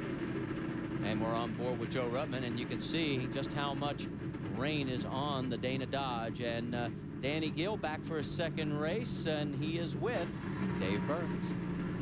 Well, Danny, we just got word that Joe is going to bring it on to pit road now with everybody else. You've been having radio problems with him. Do they still persist? Yeah, we haven't had radio communication since the first lap. He can hear us, but we can't hear anything he's saying. So I was kind of joking around. He came racing before the days of radios in the first place. So how are you communicating with him now when you have to hear something back from him? What we're doing right now, if he's loose, he comes through the travel high under caution. If he's tight, he comes through on the bottom. And the guys on the Dana Dodge have really worked well to try to get him tightened up. For some reason, we've gone loose tonight. Okay, and you thought the track was going to tighten him up, didn't you? I really did think the track would tighten up at night, but the track has changed each day. We came in on Thursday, and the track was loose. On Friday, the track was tight. I guess now on Saturday, it's gone loose. Maybe if we come back and run tomorrow, the truck will be good. Oh, don't even say come back and run tomorrow, Danny. Let's go to Amy East with Tim Cahoon. Well, Tim Cahoot decided to have his driver, Mike Wallace, follow Sprague down pit lane there on lap 51 and seemed to give you guys the track position here for halfway. Was that even a thought in your mind at that point? Yes, it was. You know, what was more important even than that is we needed to lead a lap because it's 5 bonus points and we're in this point battle. So we're trying to focus on that every race to make sure we're up front and lead. We know there's a couple of trucks that may be a little better than us right now, but maybe this weather will play into our favor. Well, I think Tim Cahoot sure still wants to see this place get real wet. We're going to let him go down to his driver right now. It seems as though they've stopped down on pit lane. Yes, remember, under a red flag condition, no work can be done on the race trucks, so they'll just cover them up and try and keep them dry. Remember at Dover a couple of weeks ago when we saw Tony Stewart's crewman in the pit doing the rain dance? I would like to see Timmy Cahoot out doing a rain dance, wouldn't you? Now, that would be a picture. Yeah, well, Timmy's got 2 left feet. That's why it would really be interesting. We've seen him do some dances in the pit lane. There's Jack Sprague getting covered up. He's climbing out of the cockpit. Now, about a week or so ago, to do some advanced PR work, Jack Sprague, Joe Ruttman, and Terry Cook came to Riverfront Stadium, home of the Cincinnati Reds. Now, watch this. The pitch, hey, at least he was better than Juan Montoya. Montoya sent it about 5 feet over the catcher's head. It was a little high and maybe a little outside, but Jack, you did the NASCAR Craftsman Truck Series proud. Did him proud. So he's heading back to get under some cover, and it looks like we're going to be under a wet condition for a few more minutes because it is coming down here at Kentucky Speedway. Stay with us. We're back with more at the Kroger 225. Inaugural event of the Kentucky Speedway on lap 83. The race is official. Halfway was lap 75, but none of the fans are leaving, and we're hoping that the rain will stop and we'll be able to get this one in. Because what they saw the first 80 laps, 82 laps of this race was pretty doggone good racing. We saw Biffle and Sprague and all these guys running side by side. We saw Bush crash spin trying to go for the second place or the lead. So, well, I think what we've seen so far has been pretty interesting. Yeah, Bush made some fans tonight, I guarantee you, in Kentucky, coming from 32nd all the way to get to the front. Brian Reffner, our pole sitter, and the man who led 49 laps. Do you know if he leads one more lap, Amy East, that's as many as he's led in his entire career. Well, he definitely did not want to see the rain. While Mike Wallace is just doing the rain dance down there at the 2-pit, you're very disappointed. Your truck was good, but you guys pitted on lap 60. You lost that track position. Now, you were picking them off one by one, but do you wish you maybe would have come down on lap 51 when the 2 and the 24 came down, if you could do it all over again? Well, it's easy to say now, but, you know, we'd passed the 24 already, and, you know, another 5 laps we'd have got by the 18, the 2, and we just had to deal with the Roush trucks. But, yeah, it's a shame. We had a great truck. The Johns Mansville Chevy was just awesome today, and it's a great feeling, you know. It's the biggest disappointment to see the rain. It really is. You know, I just thought our first win was going to be here. You know, we had to pull, and it's a big letdown. But you know, as bad as Mike's praying for rain, we're hoping he'll stop. That's right. I was going to say, now don't throw this thing away yet. You know, there is still an opportunity for us to rain. We do have lights here. Let's not forget that. Another quick question: do you think that all the testing that you guys did in the wind tunnel last week with this truck is why you have such a strong race truck here? Well, it definitely helps. You know, every time you learn something, you're going to gain from it. You know, a little of that, you know, just being able to have a test day here the day before we qualified was a big help. And the team in general is getting better. So, you know, you put all them together and you got a team that's going to run up front. All right, well, Brian Reffner's team did what they needed to do. They got him out of pit lane first when he stopped there the first time. But they'd like to go back green and win this thing on the track. Well, as the rain continues to fall, let's take a look at the current running order. Mike Wallace is at the lead. He started 17th. Joe Ruttman has moved into second. Kurt Busch and Greg Biffle, the Killer Bees from Roush Racing, third and fourth. Brian Reffner holds down the number 5 spot. Then it is Jack Sprague, Lance Norrick with a great run going with that fractured left wrist. Marty and Andy Houston in 8th and 9th, and David Starr with a good run in the number 10 slot. Then Rob Morgan, Rick Corelli, Randy Tolsma, Dennis Setzer, and Rick Crawford rounding out your top 15. Then you can see that we had 21 trucks on the lead lap. Steve Grissom, Jimmy Hensley, then Jamie McMurray, B.A. Wilson, and Doug George and Scott Riggs in the 21st slot. And then trucks that are out of this race, Bonifield, Boyd, Cook, and Horn. Remember also that we had a crashed right at the beginning of the race. It took out Chris Horn and Terry Cook. And let's go down to catch up with Greg Biffle, our points leader. He's with Dave. And Marty, he covers up his truck running in 4th place. And Greg, at the start of the race, you were a little nervous because you thought you might have a dominant truck. You're not happy with it right now, are you? Yeah, no, our truck's terrible right now. You know, it rained a whole bunch last night, about 3 inches. Probably washed a lot of rubber off the track. And there at the start, it was just slipping and sliding. And right before the cautions come out, we put new tires on. It starts to get pretty good, you know, and it starts going. But, you know, we're just kind of hanging out up there and trying to stay out of trouble and, you know, save our stuff for the end of the race. And maybe we might have something for the leaders and make some more spring rubber adjustments and tire pressure, and maybe we get a little better for the end. So do you need to be looser off the corner, tighter off the corner? What's the biggest problem right now? Well, the biggest problem is a little bit loose down into the corner, and then it won't turn from the center out. So, you know, that's probably about the worst case scenario. You got to slow down a little bit going in, and it gets you slow across the middle, and, you know, then it won't accelerate down the straightaway, and feels like the motor doesn't have any power, you know, because you're not on the gas when the other trucks are. So we're struggling a little bit with it now, but we'll get it better. Now, you saw your teammate go to the front and then have some troubles. Have you been able to tell from the way Kurt's driving what his situation is? Yeah, that's what I've done to my truck. I loosened it up, you know, got it freer and just drove it in the corner more fragile, and then you can get the throttle down sooner and carry more speed across the center. And that's what I've done to my truck now, but it's pretty hairy to drive it like that. But we'd like to get it better and still, you know, turning off the corner like it is, but just get it better down into the corner. So we'll keep working on it. And, you know, I'm pretty free like he was, so we got to be careful when we're racing around other trucks. All right, tiptoeing out here, guys, even under dry conditions. So that's the latest on Greg Biffle's situation. You can see the covers spread out in the grandstand. These fans, they're hardy souls. This is their first race. Let's get you up to speed in case you're just tuning in to round 12 of the NASCAR Craftsman Truck Series. In the very first lap, watch what happens. Terry Cook goes in the 88pickup.com Chevrolet, and boy, gets into Riggs, then into Chris Horn, and then into the wall. Jay Stewart was also involved in this one, but he was able to get back out. For Horn and for Terry Cook, the day was over. Then for Kurt Busch, it got a little bit hairy. He was going for the race lead, goes underneath Brian Refner and lights up the tires to try and save it. And he did manage to keep it off the wall with a great save. Came in, strapped on 4 new tires, finds himself now in the 3rd position. Stay with us as we go to break. Happy birthday to Burke Magnus at ESPN headquarters. Burke, we're going to make your life miserable tomorrow and on Monday.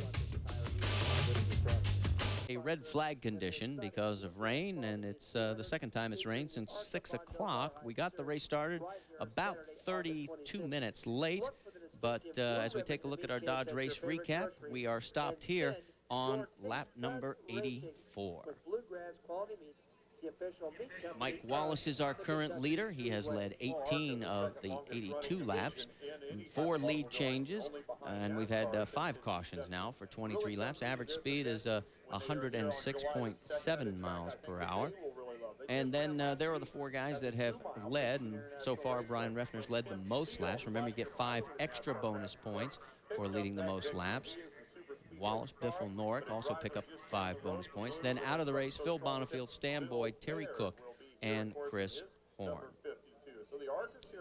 Let's go down to Dave Burns, who's caught up with that hot shoe and leading in the Rookie of the Year points, Kurt Busch. Now, Marty, he's been down here thinking things over. Kurt, first of all, tell us what happened when you lost control of the truck. It's a weird situation with the aerodynamics. We spent the last 3 days trying to get it out of the air. We didn't get it back in the air for the race. We're just way too loose, way too tight around other trucks. It won't stick to the track. I've probably got all the other guys scared. It's a different truck in the race versus qualifying. Now, I thought, let me see if I understand right, though. It will race better with trucks than it will actually lead. Is that right? It's weird with the Excite truck. When it gets around the 50 or when it gets towards the front, it will not lead. It's a weird situation. We had trouble at Daytona leading the lap. We struggled at Texas. We struggled at Pikes Peak. And obviously here, it just, I need to be behind somebody so to cut the air. But when I get behind somebody, it won't stick to the track. I'm good by myself. And that's one of those things where you really just have trouble. There's no feeling in the front end. Is it that kind of thing? Yeah, it's just like somebody threw banana peels under it. We just lose grip all 4 corners, and it's a handful. We've spent the last 3 days going fast by ourselves. We're just not fast with the rest of the bunch. Big challenge tonight for rookie leader Kurt Busch. Amy East? Well, while we remember that Mike Wallace stopped on lap 51 and he is now our leader, Jack Sprague also stopped then, and you're back in 6th. So obviously an ill-handling truck. What's going on with you guys out there? I'm not real sure. At the start of the race there, the GMAC Chevrolet was good. We were running 3rd, just a little tight off, and changed right side tires, and man, I flew into evil. So just kind of hanging on right now, trying to figure out what we can do to make it better, and I'm sure Dennis will come up with something and get us back toward the front. Well, feeling that the rain is now about gone, I can barely even feel a drop. What have you and Dennis Conner talked about seeing if this goes back green? Well, we're still discussing that. I'm not real sure what we're going to do. We've got to try something because we can't win the way we are, but there's a lot of rain behind us, so, hopefully we'll get back going, but it's not looking real good. All right, keep digging. Thank you. A great statistic on Jack Sprague, 83% of the time that he has started, and that's 134 starts in the NASCAR Craftsman Truck Series, he has finished in the top 10, and 60% of those have been in the top 5. That's mark of a pretty doggone good driver, BP. Yes, he's been, these NASCAR Craftsman Truck Series and Jack Sprague just seem kind of to fit each other. Although, obviously, Sprague, like most other race car drivers, he has aspirations of being a Winston Cup driver, and I think would be a very good Winston Cup driver. As we see the offices and the for the Kentucky Speedway over there. That's on the backstretch side of the racetrack, actually towards turn 3. And as we pull back, you'll see the banking, 14 degrees of banking in the corners. And Mike Wallace, who, if this holds up, would get credit for the victory. It'd be his 5th in 80 career starts. He's with Dave Burns. And he's with the rest of the team right now, sitting around talking about what might be going to get an umbrella here just in case, but the sprinkles really aren't that bad right now. Hey, Mike, it's not raining, you big wimp. Yeah, see, there's probably a sponsor on there, though, Benny. And, oh, yeah, see, what did I tell you? Is this some kind of an announcement, Mike, or something like that? No, I just, No announcement. Okay, we just want to get that clear. You guys did a great job getting to the front now, and obviously you're hoping for a little rain dance here, right? Well, we really want to finish the race for the race fans, but we'll take a win any way we can get it. The 50, the 99, the 3 seem to be a little quicker than we are. Pit cycle changed things around. We're fortunate we let our let our laps for our 5 bonus points like we needed to, but hey, DW helped design this racetrack, and I watched him win a race in Darlington a few years ago with it raining, so we'll take it any way we can get it. Everybody's been chasing the track so far, Mike, it seems. Have you come up with a solution right now? Is the truck the best it's been all weekend? Well, it's probably the best it's been, but it doesn't appear to be quite good enough against some of the other trucks that are there. We got a great restart and got a run on them, but they were coming, and we need to be a little bit freer in the middle of the corner. I need the front end to cut just a little bit better. I can pick up the gas quicker. It's got to where you're on the gas a long time here, and a flat 3 and 4 or flat entry into 3 confused you a little bit compared to entry into 1, but we'll get it figured out, and we got closer in that change. That pit stop, we made a track bar adjustment, and if it goes back to racing, which I kind of want it to and probably really don't want it to, where we're kind of cool on these inaugural races. We won Daytona and like to win here, but if not, we'll just go back and race all those guys, and hopefully we can have a great finish tonight. All right, and of course it'd be, as we mentioned earlier, a great finish for his sponsor, 125th race for Team ASC. The sponsor that is, and if he could win, who knows, maybe Rusty could win at Pocono. He's on the pole and could be an all-Wallace weekend. And Mike finished 2nd last time out at Texas, and so they have definitely had their act together. In fact, his worst finish was back at Pikes Peak when he came in 33rd with the crash. And everybody's taking opportunities to go load up and refuel in the bleachers. So we'll be back with more of the Kroger 225. Stay with us. We're in a rain delay. Kentucky Speedway, the inaugural event. That's an interesting umbrella, BP. Yeah, she loves me. She loves me not. Well, you pull too many, you won't have anything covered yet. I know. Well, the rain has slowed. In fact, we're looking out our window, and it's down to just a slight drizzle. And, Amy, you've caught up with Lance Norrick. He's currently running in 7th. My big question is, how's that broken wrist? Well, we're going to ask him, just chit-chatting with him, though. It seems to be okay. How is the wrist? The wrist is good. This Aventus Bearing Chevrolet is just really running good. The crew guys gave me a really good truck this weekend.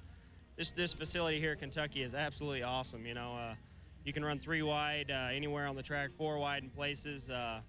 There's so much grip out here. All the fans are sitting here in the rain, and I just hope we get it going again. But the Aventus Bearing Chevrolet, we just need to get up a little bit further. Tell me a little bit about what your truck does in drafting. You were saying it's been awfully frustrating. You'll pass a truck, and then they'll just pass you back, and you just can't hang with him. Yeah, we've been in the top 5 trucks all weekend, you know, in practice and stuff. And then the bad thing is we got here in the draft, and my truck won't pull up in the draft, starving for air a little bit, and we think we know why. We just made a few little mistakes on our air cleaner, but you know, it'll be okay. We'll hang in there, and that mistake won't happen again. Well, it's been nice to see Lance Norrick back running a full race. Usually we see Hermie Sadler jump in the seat for him, but he seems to be feeling pretty good, and we wish him good luck. Dave Burns? And I'm standing by with David Starr, who is driving the Conley Racing number 7. And David, pretty good run for you. We know you stayed out. You picked up track position that way, but you've been pretty racy, too. The truck's handling pretty good. We came in early on and took on some left side tires, and we stayed out during that last caution because I told him on the radio the truck was feeling great, so why come in, you know, because, you know, I don't think we could have made the truck better, so we went ahead and just stayed out. Now, you're having some trouble with the bump down in turn 3. You said that's increased for you a little bit since the start of the weekend? Well, when you go into 3 down there, there's a patch down there where they patch the racetrack, and I'm noticing now these last couple of laps, when you enter corner number 3, it really upsets the truck. It gets it loose, so we're having to back off a little bit early to deal with that, but it's exciting. I'm just excited to be here at Kentucky Motor Speedway. I mean, what an awesome racetrack it is. You know, these fans are getting to see a good race tonight. So, you know, hopefully this rain will go away and we'll get back to racing. And after winning a Winston West race earlier this year at Las Vegas, what would it mean to score your first top 10 in the Truck Series? I'll tell you what, it'd be like a dream come true for David Starr. I mean, it's just a dream to be out here racing like I am. And I'd like to thank Chasco Contracting out of Austin, Texas for backing me as long as they have. And, you know, we're just trying to do the best we can out here, and hopefully we'll have a good finish tonight. That's right. Chasco's with him at Texas Motor Speedway as well. And join him again on the truck here, David Starr, running well right now, and I think he's doing a little rain dance too. Yeah, they've brought that hot truck home 11th at Memphis in Texas, and this would be, if he can hold on to this 10th position, a career best for him in the NASCAR Craftsman Truck Series.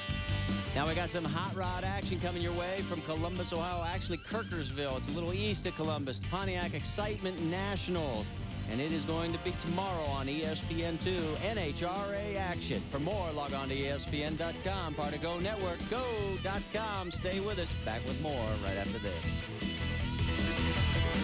The track here for the Kroger 225, the inaugural running here at the Kentucky Speedway. Our 4th rain delay of the season. Seems like we've been sort of plagued by it. In fact, if you were with us last week at Texas, you know that you had to be an insomniac to see the race because it aired originally at 3:30 in the morning. So just in case you want to get caught up on what happened there and didn't get to see the race, let's take you back and show you the best of it. It was immediately apparent that Greg Biffle would be the man to beat when he grabbed the Bud pole on Thursday. But the first foe on Friday was rain that caused a 2-hour, 15-minute delay of the green flag. When it did fly, Biffle stormed to the lead of the Pronto Auto Parts 400 with everyone else in the 38 truck field duking it out behind. Marty Houston had a good run go bad when he got loose next to Dennis Setzer, spun to the inside and went through the very soggy infield. He battled back for a 7th place finish, but the incident caused significant damage to Terry Cook's number 88 Chevrolet as well. Andy Houston, however, put in a great run after a happy hour action forced him to start dead last at the rear of the field. He would end up in 4th. The first trouble for points leader Jack Sprague was on this green flag pit stop when no power steering. He pitted too close to the wall, causing difficulty with the left side tire change.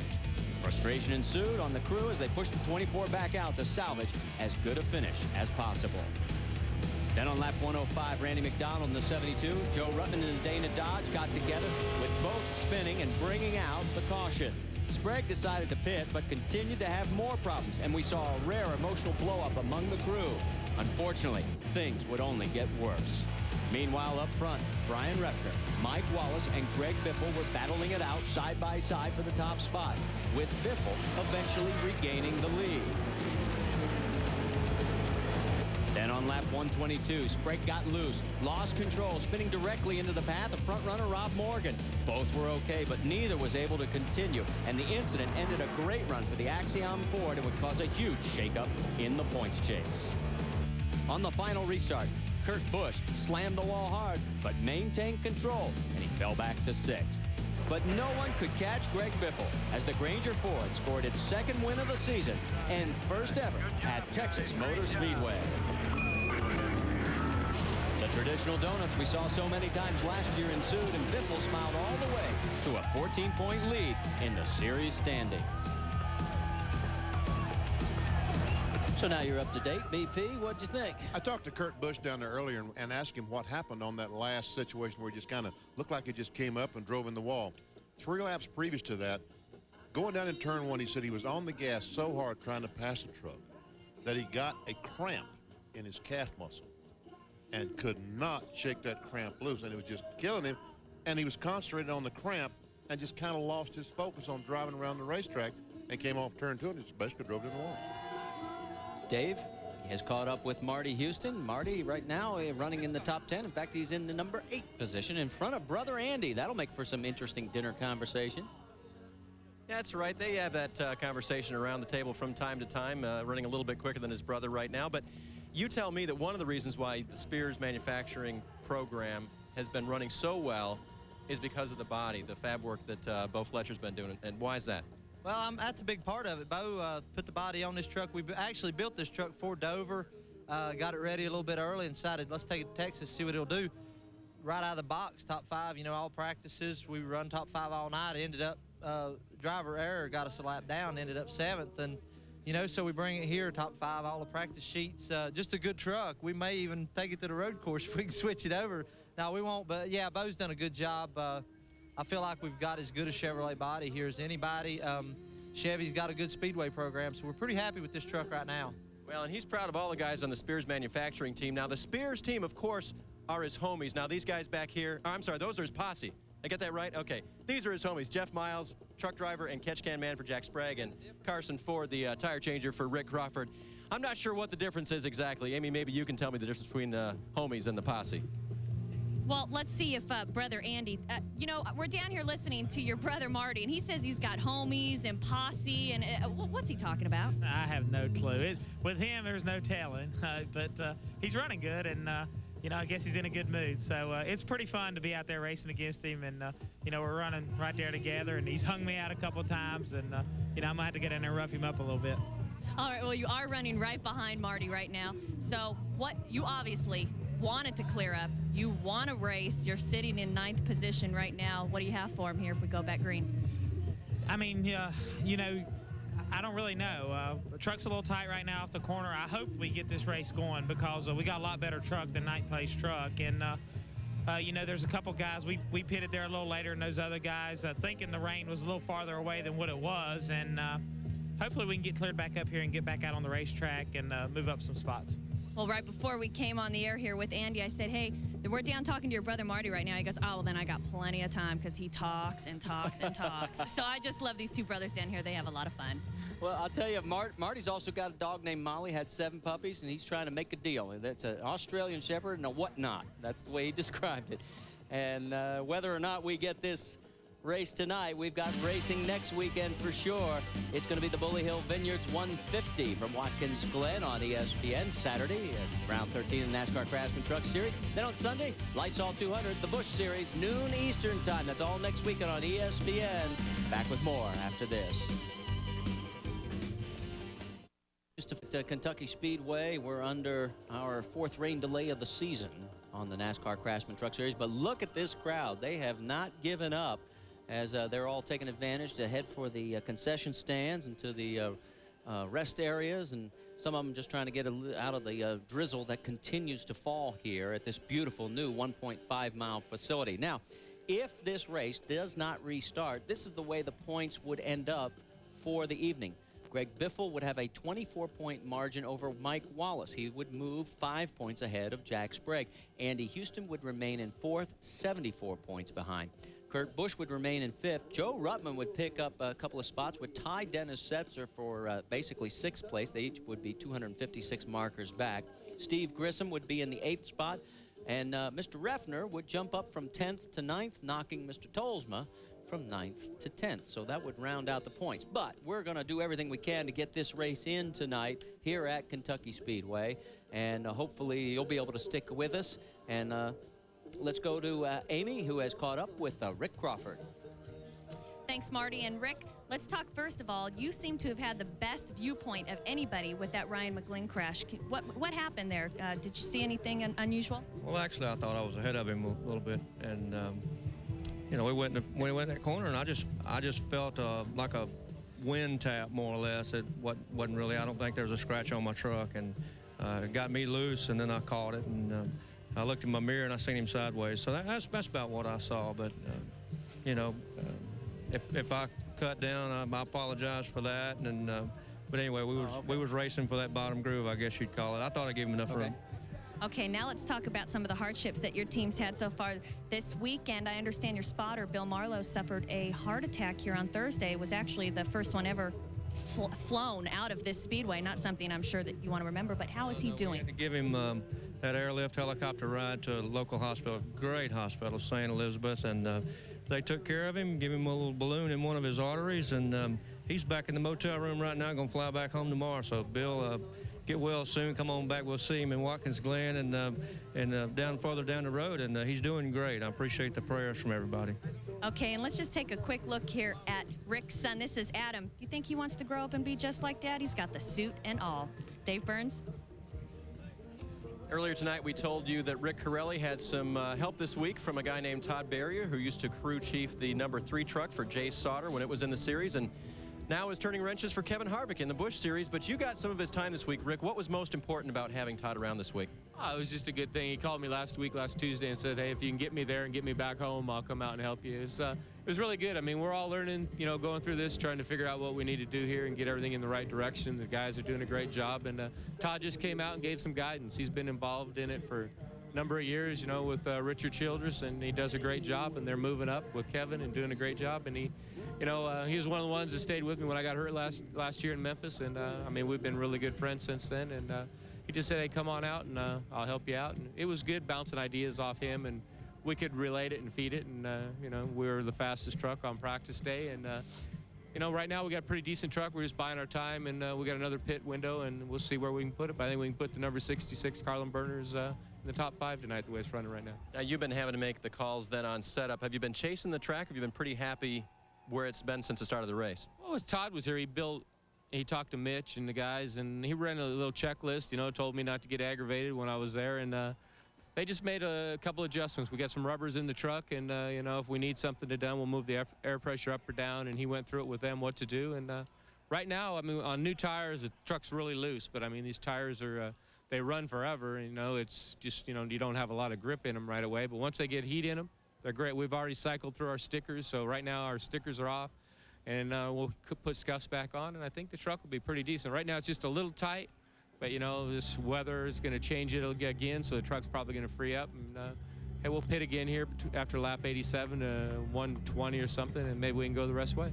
All right, and the Mitch you referred to is Mitch Jarrett on his team. He is the crew chief that stands on the box and talks to me when I have questions during the course of the show. Marty? Well, thanks, Dave. You know, with this rain delay, it has given us the opportunity to get Jerry Carroll, the man who was behind this beautiful Kentucky Speedway facility. Jerry, welcome. Congratulations, albeit the weather is trying to put a damper on it, but boy, the fans really supported you. You couldn't put a damper on the fans. In fact, we ended up with many more fans than we anticipated, enough that finally the state troopers had to tell us they had to close down the area coming in here. We had a 14-mile backup. Wow. So, I think we would have had here tonight, without question, 80-some thousand fans. The press here in the Cincinnati area, Columbus, Louisville, Lexington, has just been tremendous. This is where people want to come to see racing, and they proved it tonight. Well, you had this vision. I mean, I remember when you redid Turfway Park and turned that complete facility around. What was it that inspired you that said, this is a spot where racing can survive and thrive? I love this area. I've been doing business in this area for 15 years as a developer. We feel very strongly about what's going to happen in this area. We have everything we said we were going to have, will do, we have done. But it's an area where people love their sports, and they definitely, when we did a survey, we found out that people want to see motorsports in this area. They'll pay the money, they'll wait in the car, they'll do whatever it takes to get here, but they wanted a very good facility, and I think that's what we provided them. We're looking at the beautiful infield section with the garage layout, and this is a unique design. How did you come up with it? Well, I got to give Darrell Waltrip a little credit for that. He said what we needed was an area where we could back the trucks up, have the garage and enough area where we could work on the cars, and have a big enough area out front. We really didn't care about putting, campers in that area. What we wanted to do was make the garage area very available for these unbelievable crews that do a tremendous job. I mean, that's a heartbeat of this industry. And then the driver and all of that. We wanted to have enough area that they could get their job done and feel good about doing it. And there's about, I think, a total of 96 garages. 108. Yeah, 108. Okay, so I stand corrected there. And I knew you'd know that. I mean, I saw the statistics. In 18 months, you put down 45 miles of pavement. You put up enough concrete to construct a 50-story building. Was there ever a doubt in your mind that you would have been ready to go here in June of 2000? Yesterday. There was no doubt. But we felt, I do this for a living. I develop properties, and never anything like this. Bill Moss, a lot of guys had a lot to do with this thing and getting it done. Mark Cassis, our general manager. A lot of people really worked night and day to get it. And this is why you hate to see something like the rain, which you can't do anything about, really cause you a lot of headaches. But that's part of racing. We know that in horse racing, we would have gone ahead, of course, and had the races on a sloppy track. But you can't do it here. But I'll tell you what, I really appreciate you guys coming and the job that you've done here with us, because we got to get this out. We probably have 35,000, 40,000 people here that have never seen a race. And I think that's important. These are people that have come, a lot of them, that have never really seen a race. They want to get out and see a race. And we can't go to Indianapolis because they're sold out all the time. Yeah, well, we definitely appreciate you taking the time. I know you've probably got about 1,001 things to do here, but we appreciate you taking the time. Come up, congratulations, and continued success. I mean, this was a great night despite what the weather's tried to do to us. Well, we've got some other races coming up, and we appreciate you guys being here, and it's an honor having you. Thanks again. Thank you, Jerry. We're going to take a commercial break. It looks like, is this flag football, or is that Joe Rutman down there trying to play? No, couldn't be. That's the Dana Dodge crew, though. Stay with us. Kentucky Speedway, the rain has stopped, and it looks like we're going to try and get the track dried here as the trucks are out, the jet dryers are out, but it will take some time, and it's probably going to run us past the top of the hour. We're going to be going to baseball tonight at 10 o'clock with Dave Revson, Rob Dibble, and Brian McRae. You can see the trucks going out and getting this track dry. We're going to try and figure out when we're going to be getting back to racing here. Benny, a lot of things happening here this first night. We just had an interesting conversation with Jerry Carroll and the number of people that showed up and the action that those that did make it and those of you at home who tuned in, fast and furious. And Dave, you've caught up with one of the competitors who's made it that way, Rob Morgan.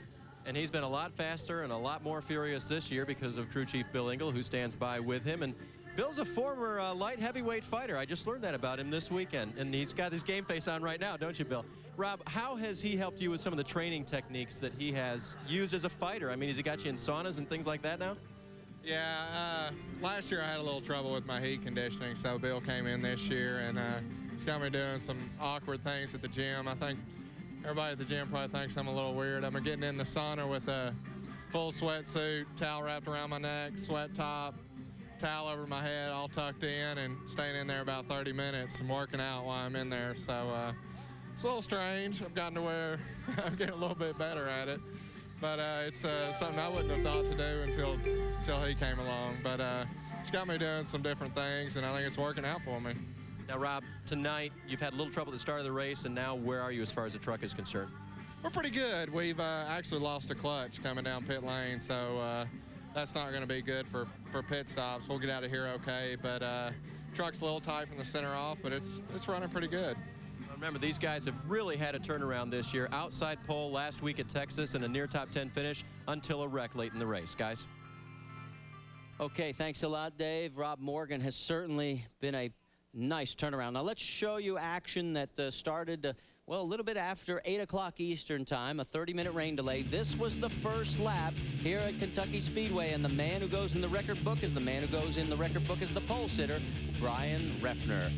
Then as the race continued, you could see that they were going to think about 4 wide, but they had better discretion. A little later, take a look at what happens as there is Greg Biffle getting a little bit high. Here comes Reffner. The truck was on a rail early, and he retook the lead. In fact, had led 49 laps when the red flag came out. Watch Kurt Busch, 99 Exide Ford, and he ends up spinning it around, but lights up the tires, does a great job of saving the truck, and right now finds himself in 3rd place. Then Ryan McGlynn makes contact with the 14 of Rick Crawford, and he spins it around and hits the wall, but he is back into the contest. This was the last round of pit stops. Brian Reffner gave up track position. It may come back to haunt him, as he is now finding himself in 5th spot because of the red flag. Now, this was the battle for the race lead, and it was Mike Wallace taking it. We're going to take a break. We'll have more from Sports Center. Baseball tonight is up next. For Benny, I'm Marty, Dave, and Amy. So long for now.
Tried 4 wide for a second, thought better of it.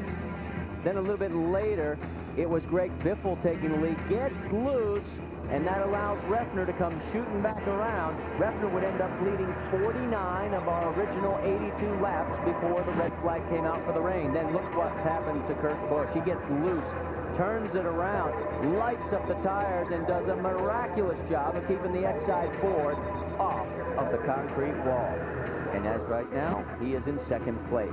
Then a little contact between Rick Crawford and the 14 and double O of Ryan McGlynn. McGlynn doesn't light him up and crunches the left and right, left rear and front of that truck. And then in the pit stop, the last one before the rains hit, Reffner did not get out as quickly as he did the first pit stop, and that's what brought us to this moment. Lance Norrick stayed out, inherited the lead. Mike Wallace stayed out, and he would be right on the back bumper and dive underneath Lance Norrick and the Aventus Chevrolet to put the Team ASE Ford at the head of our field. Now, here's the way everything's going to shape up. The top 15 all on the lead lap here at the Kroger 225. The Houston brothers will start at 6th and 7th. We already talked about the top 5. And as we look on further down through the field, Scott Riggs in the 15th spot. Dennis Setzer in 16th. That team has not been threatening tonight. Now with pit stops, you can see that Hensley, Morgan, Norrick, and Ruttman all fall back in the field, and then in 1 lap down territory. And then here is the group that has suffered the most. Most of these guys are either behind the wall or struggling just to stay out on the track. So now you're caught up as to what happened before our rain delay. Now, Greg Biffle decides to bring it into pit lane, as does Andy Houston and Steve Grissom. So, Amy, what's going on? Well, remembering that these teams had a lot of time during that rain delay to get their strategies in order, Randy Goss decided to give Biffle some right-side tires, make a chassis adjustment, and hope this will be good enough for them to go to the end. Well, you're right. With 64 laps to go, some of the teams were saying they could go 70 laps on fuel, VP. So these guys theoretically have just made their last stop. That was Greg Biffle's last stop. I saw them put a piece of tape. Looked like they put a piece of tape over the grill, which ought to help the aerodynamics on the Granger Ford. Let's go back and show you our onboards. This is the Dana Dodge of Joe Ruttman. Currently, Ruttman is running in the 19th position. Also, Rick Crawford on the racetrack, the Milwaukee Electric Tools out there. He's running. Racetrack is ready. You coming to 1 to go. 1 to go. Stay out. 1 to go. Mike Cheek telling Rick Crawford 1 to go. Andy Houston, the Cat Runnel onboard camera. And Mike Wallace, Team ASC onboard camera. You see, the 125th race. We see other cars going down to get that last pit stop because now they can all go the rest of the way. Jack Sprague peeled off, as did the 25 of Randy Tolsma. So pit strategy here. It looks like this is going to be decided on the racetrack, as this will be the last stop for all these trucks. Amy, they're coming your way. Well, Jack Sprague and Dennis Conner decided that they needed to make a change. Remember, Jack Sprague was extremely frustrated. So what they decided was to change right side. They're going to disconnect the rear sway bar, add a half a rubber to the right rear, and hope that it works out for him. So as he pulls back out, we're going to take a commercial break. We'll be back as we go green flag racing here at the Kentucky Speedway in the Kroger 225.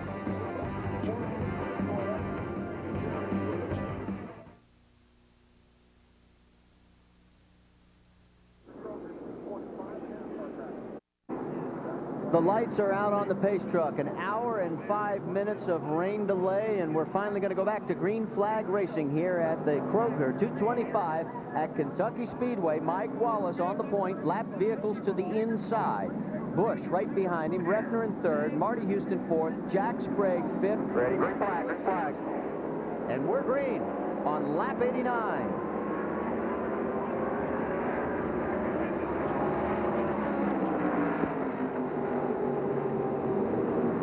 Big question mark now, BP, is what did the rain do to the racetrack and who's it going to affect the most?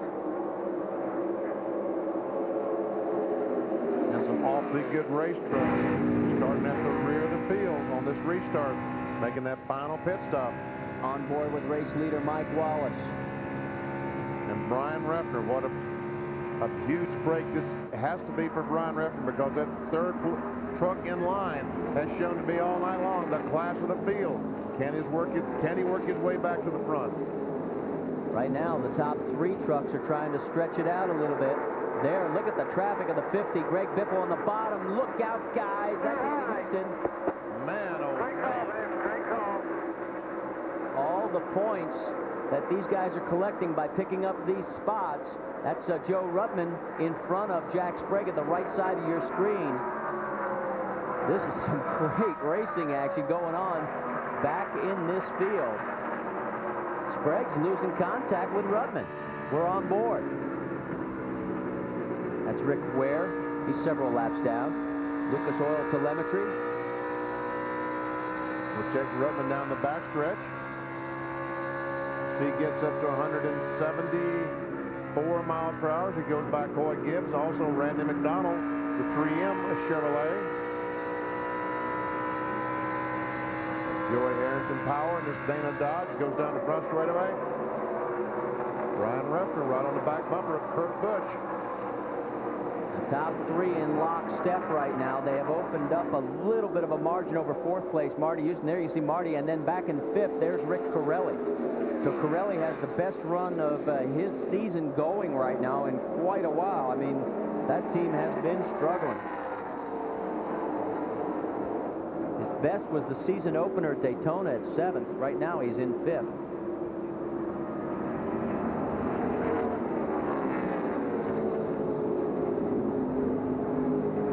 The speed's 166.5 miles an hour. Heading down the back straightaway. Now there is Rick Corelli in the number 66, Carlin Burners and Controls Ford, owned by Dale Phelan. Started in the number 9 position, has moved up to 5th, coming off a 31st finish at Texas. And boy, do they need a good run. How about it, Dave Burns? Well, they think they got their bad luck out of the way early today, Marty. 2 hours before race time, they were under the engine bay. They were in the engine bay. They were replacing a water pump on pit, or as it was sitting in the garage. They noticed water leaking out. They replaced that pump, got it back out there, and obviously he's at full song. Here we go. Kurt Busch is going to try the high side. Remember, he said the truck doesn't want to lead. Well, we're going to find out if he can. And Brian Refner's down on the inside. They're 3 wide by the grandstand. And Refner gets credit for leading the lap. And Refner is your race leader. There's Wallace on the outside. Gets a little twitch. That's allowed Houston to close up. Here comes Busch.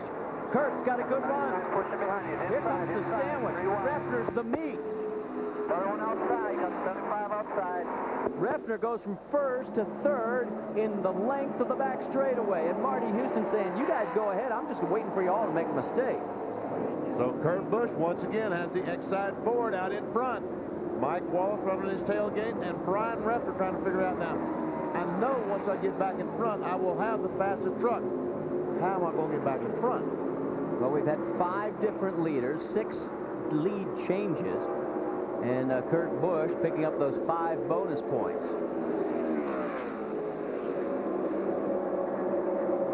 Well, I'll tell you what, started 32nd on a provisional, spun it, almost put it in the wall, saved it, and now comes back to lead the race with 54 laps to go. And if I told you you've never watched the NASCAR Craftsman Truck Series that I'm talking about a rookie, you'd say, you're crazy.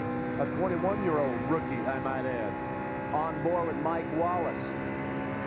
Take a look at the points. If it ended right now with Sprague further back in the field after that stop, he's in 12th. He would be in 3rd by 23. Wallace would be your leader. Biffle would be 1 back. 54 laps to go. 53 now. And Kurt Busch is in control. The rain may have favored the X-side Ford more than any. Going around Andy Gensman. He's several laps down.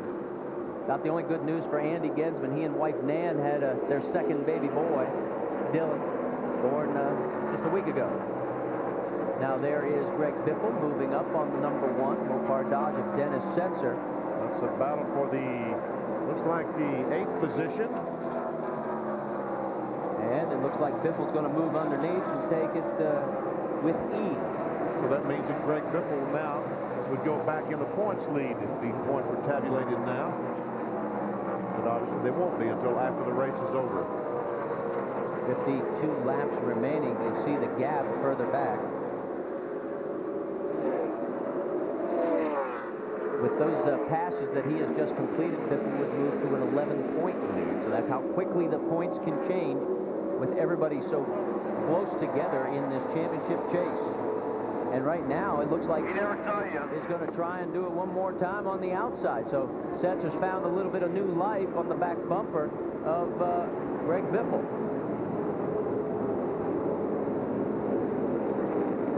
There's Jack Sprague, the 4th truck in line. Let's go back on board with Mike Wallace, currently running a half second behind Kurt Busch. And that's what it looks like on board the 2nd place truck. Stay with us. The Kroger 225 continues from Kentucky Speedway.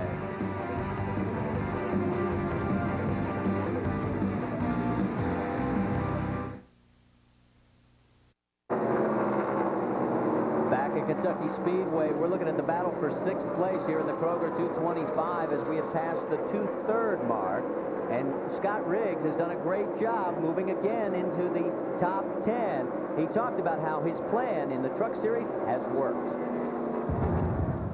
A couple of months ago, when we were really just sort of running late model stock races back home, and we had a truck, just one truck in the shop, and we were trying to just make a race here and there and try to get some sponsorships to do so. And you know, everything's came so fast, and still sort of trying to catch up. You know, we sort of jumped in at midstream here, and the team and all really jumped in hard, both feet first, and got the trucks together, starting to prepare them, you know, very good. And I think that considering our inexperience, including my inexperience at these different racetracks with a truck, you know, I feel pretty happy about it. Just sort of trying to finish races right now.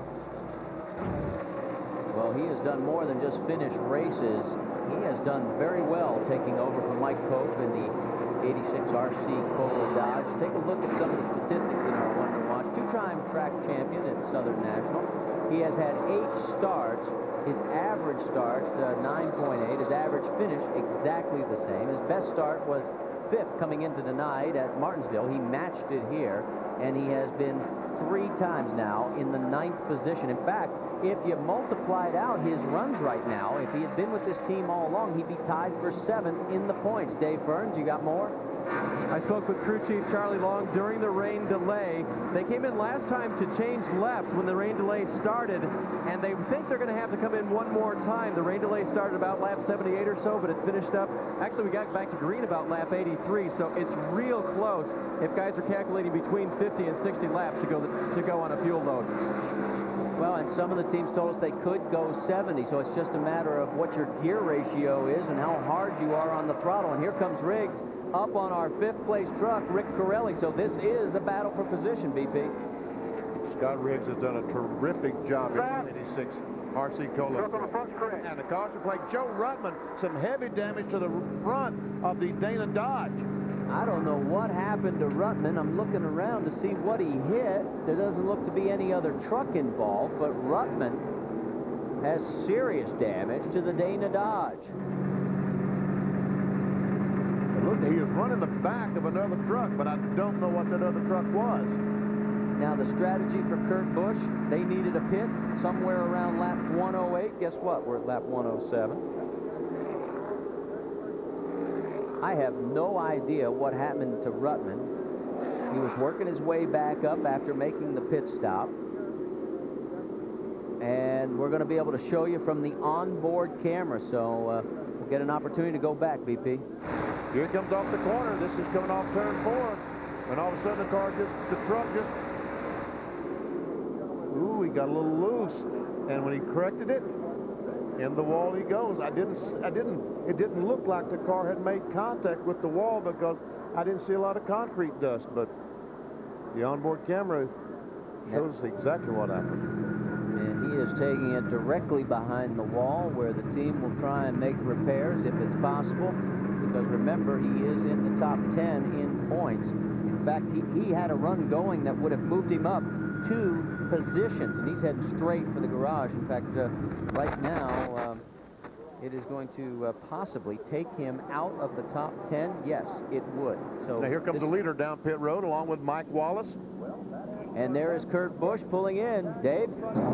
The leader gives up his position. His crew goes to the right side. He was a little loose from the center off. They're going to try to adjust for that.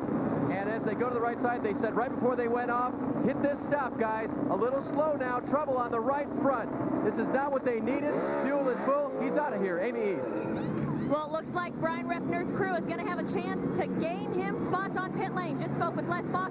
He said they were planning on making a stop for fuel on lap 125 anyway, so this falls right into their game plan as he gets right side. Fuel is good. A little trouble on the right front. Gets him down and out. It does not look like he's going to, and then stalls it. If anything, he lost several positions on pit lane. Very disappointing for the entire crew. Boy, you're right, Amy. This one has been costly for the number 3. And he's got something trailing out of the back there. It doesn't look to be anything important. Looks like a piece of tape someplace. I don't know where that would have come from. Certainly not going to hurt anything. It might be a distraction for the trucks behind him. Well, we're on board with Andy Houston, and he is currently shown in the 4th position, but we'll have to sort it all out with the pit stops and all.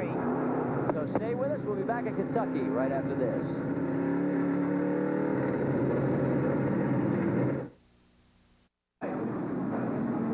Yeah, they did. Hey, boy. Where's the dog?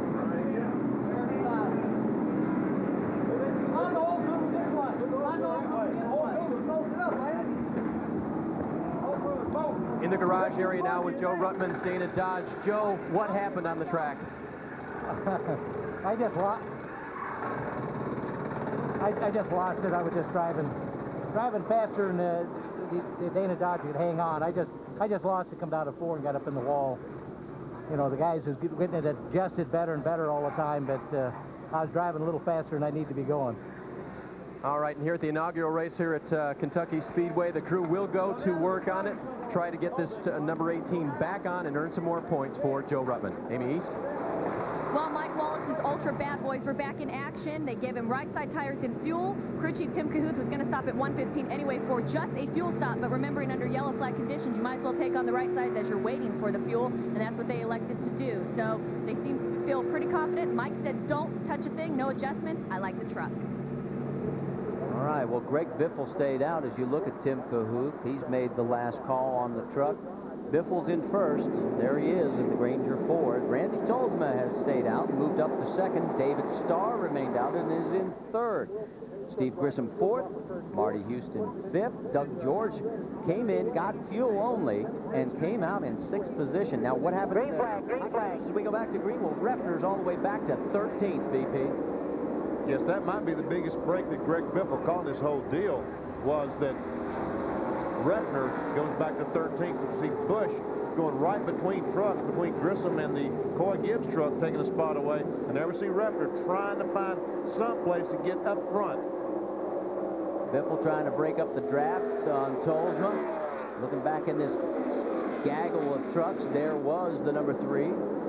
Trying to fight his way through. He's got a bunch of trucks to try and get around. Right now, Sprague is going after Doug George. Now, remember, George only took fuel, so he's got some laps on those tires, and there goes Sprague underneath the Hot Wheels Dodge, and here comes Rick Crawford right behind him.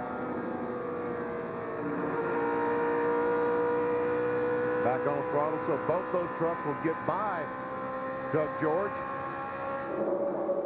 Man, a battle for second place. David Starr still hanging in there. Oh, and Bush is going into the wall hard. Wow, awfully hard in the wall. He was not quite so lucky as the last time. Oh, now we've got fire. A fire has erupted in the 99. Kurt is moving. Get the net down, buddy. There you go. He's moving around in there, and it looks like the fire is trying to go out. There's still some fire there, but I don't think it's... 21-year-old is climbing out. His race is run. The crew is bolting towards the garage area. The fans give Kurt a hand, and the 21-year-old is very dejected right now. But he looks to be okay, and that's the best news of all. That was a hard hit, VP. That was an awfully hard hit. As you can see, we see the firemen in the shadow on the wall with their hose slowly making their way. There they get to the truck, I should say. And okay, guys, that's enough stuff on there. It'll take 2 hours to clean that track off now. Let's go back and take one more look at what happened to Kurt Busch. Well, we talked to Kurt Busch during the rain delay, and he said getting in the corner was a handful. That the truck just getting in the corner, it got loose, and that's exactly what happened. Getting in the corner, the truck got loose, and look at the impact with the left front, and the rear comes around and smacks the wall, and then all those sparks flying around and all that contact. And the truck had just pitted just a few laps ago, so the fuel tank was full. It spilled some out, and that's what caused the fire with all those sparks. And we see, watch this. Oh, man, heavy. It'll be Kurt's first DNF of his career in the NASCAR Craftsman Truck Series. His prior worst finish was back at Martinsville when he came in at 23rd. He's had a second-place run 3 times at Daytona, Mesa Marin, and Pikes Peak. And now let's take a look at it in real time. Down the backstretch, trying to follow Tolsma. Watch when he goes in the corner and gets it loose. Just like he said he had a problem with. And around he goes, and bam. And what happened, he knocked the fuel pump off the truck. On the Ford, the fuel pump is on the left side. When he knocked the fuel pump off, that spilled some gasoline, which started the sparks, which went back to the gas tank. On board with Rick Crawford. Man, I'm glad I got by that. Well, that's one advantage of the 14-degree banking. It's not so steep that you slide automatically down the track. Kurt was able to keep the truck on the high side. You can see where it came to a rest. So everybody was able to make it underneath very safely. So stay with us. We'll come back, clean up the mess here at the Kroger, 225.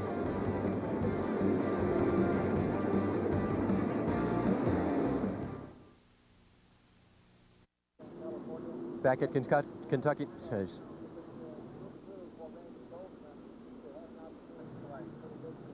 back at Kentucky. Kurt Busch has emerged now from the infield care center. Kurt, first, are you all right? Yeah, we're okay. Just a brain fart. I don't understand what it takes, but we need to get that truck better when I'm drafting out there with other trucks. I think we need to throw away all of our practice and just work on happy hour. It's tough being a rookie, learning all these new tracks, but my Exide guys, they're just unbelievable. They got a lot of heart. I just screwed up 2 weeks in a row here. We're going to suffer a little bit of points, but we'll be back at Watkins Glen.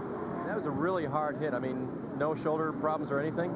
No, that's what this team makes me do. Keep in shape, drink a lot of fluids. I had to go pee when I was inside the truck. It's tough. I really feel bad. I'm making too many mistakes. I've been looking like a rookie lately. I'm starting to catch up. All right, Kurt Busch, hard lesson tonight when his truck was not running well at all, guys, and he fought it all evening long.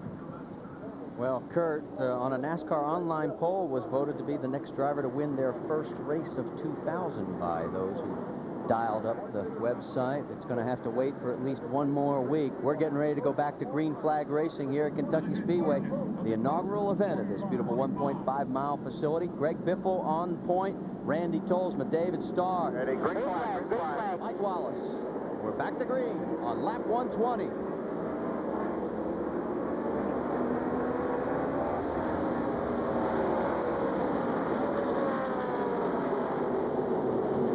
Starr did not get a very good start. He has been passed by both Marty Houston and Mike Wallace. He's back to 5th.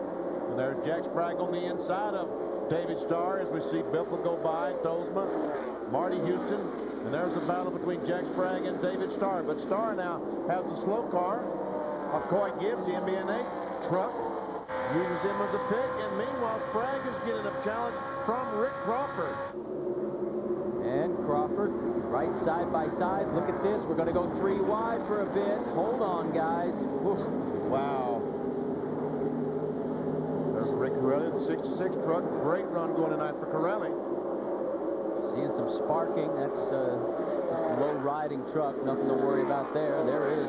Sprague has now fended off the challenge of Rick Crawford and Rick Corelli. 30 laps to go here at Kentucky. Greg Biffle's opened up about a 7/10 of a second lead. We're back on board with Crawford and our Lucas. That's Crawford's radio. His crew telling him he's the man. Right now, that man's in 7th spot. He'd like to get 6th and then 5th. See up ahead, there goes Sprague. He's going underneath David Starr. That is for position. So bump Starr back to 6th. All 4 trucks there. In fact, all 5. There is Brian Refner. Refner, who had the dominant truck early. He's trying to fight his way back into it. In fact, Refner has led more laps than anybody right now of the 6 guys who have led in this race. Starr gets bumped back another position. This time Crawford moves him to 7th. And here comes Refner. He's gotten by the 66 of Corelli. Now he's on the inside of the 7. Now he's on the inside, trying to get on the inside of Crawford to take that spot away. So Brian Refner, realizing that the laps are starting to wind down, trying to get the Johns Manville Chevrolet back up towards the front. Crawford slams the door on him going down into 1. Well, he goes up the hill that time. Brian Refner goes to the corner, gets the Milwaukee Electric Tools Ford a little bit loose, takes the spot away. Now he sets his sights on Jack Sprague. Sprague in the 5th spot.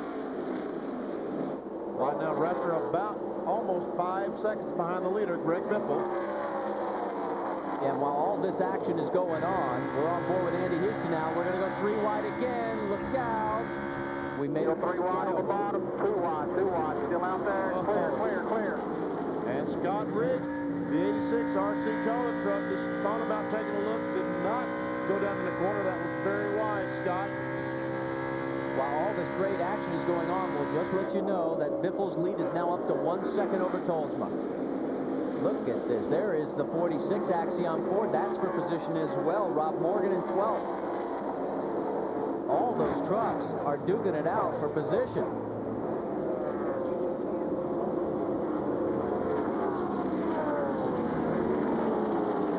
Well, Norrick has joined that group, the 90 Aventus Chevrolet. Now we see Corelli going by on the outside. 2nd spot battle. Yep, that's Mike Wallace underneath Randy Tolsma. Tolsma runs up the hill a little bit, allows Marty Houston underneath as well, so Tolsma goes from second to fourth. Biffle has just crossed the stripe. There is the finish line. That gives you an idea what 2.3 seconds looks like on the racetrack. 24 laps to go. Biffle, all of a sudden, has found the right combination, BP. He's opening up a big lead. There it is. Well, Kurt Busch talked about it, and I'm sure that Biffle's truck is very similar, that his truck really ran good by itself. When he got around other trucks is when he had problems. Right now, Biffle is out there by himself. Maybe this is the best situation he could be in. Well, Biffle comes by one more time and still is your race leader here by 2.5 seconds at the Kroger 225.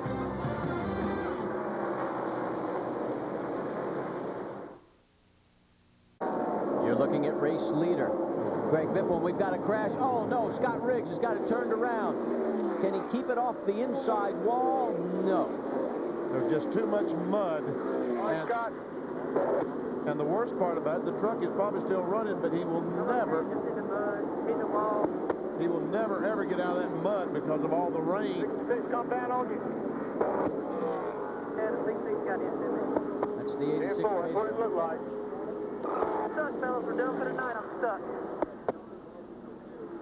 And that's right. It's so much mud back there, he just simply can't get it out of there. So, Scott Riggs, who has done so well since taking over for Mike Coffin this ride, he can't get it out. Take a look. It's Rick Corelli on the high side. They come off the corner, Corelli on the outside, and Riggs just does not have that wall of air to lean against when he comes off the corner because Corelli's out there. The truck gets loose, and around he goes. Almost saved that thing, but when he gets in the mud, he is a goner. And he just kisses the wall. Take another look. Do they touch here? No, I don't think so. I think he just lost the wall of air that you lean against as you come off the corner. Corelli was out there and just didn't have it. And you're right, BP. If he was able to keep it from bogging down in the mud, he'd be okay because he just barely touched the wall. Real time from straight on.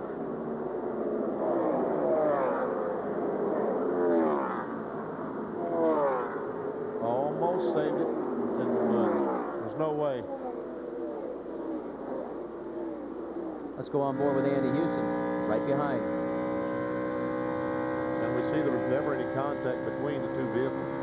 Great example of aerodynamics and how it can affect these race trucks. And look at this crew trying to get him out.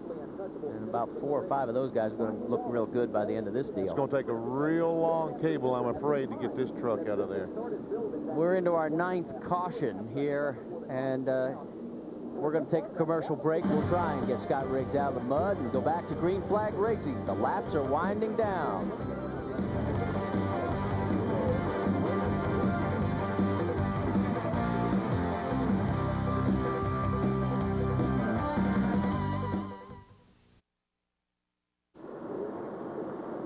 With only 18 laps remaining, the question is who has anything for Greg Biffle and Mike Wallace running 1 and 2. Right now, according to Randy Tolsma, he does not have enough for him. He actually radioed in that he let the 2 in the 75 by, and the 2 radioed back from their spotter that they thanked them. Randy figured that was better than holding him off. As for Marty Houston, I checked with crew chief Freddie Fryer, and Freddie says we're really tight when we get behind a truck. If we can get up beside him, we're okay. It's going to be close. We're ready to go back to green flag racing here at Kentucky Speedway, the inaugural running. Look at the fans that have stayed through our 2 rain delays. It has been a huge, boy, Biffle really slowed it down and now gets on the hammer. Trying to get just a little bit of a jump on Mike Wallace on this restart.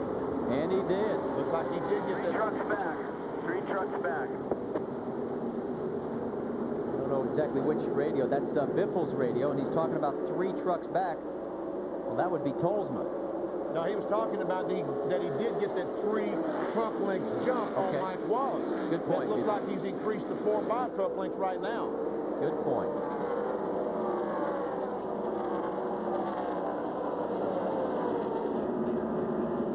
Right now, Biffle's lead is 5 truck lengths back. 5 truck lengths back. Talking about Mike Wallace. Marty Houston in third. This would be a career high finish for Marty if he can hang on to that spot. Trying to break up the draft down the backstretch. Houston in that Spear Chevrolet. The best they had done prior to this was Biffle saying that's the best he can do. The guys behind them are a little bit slower.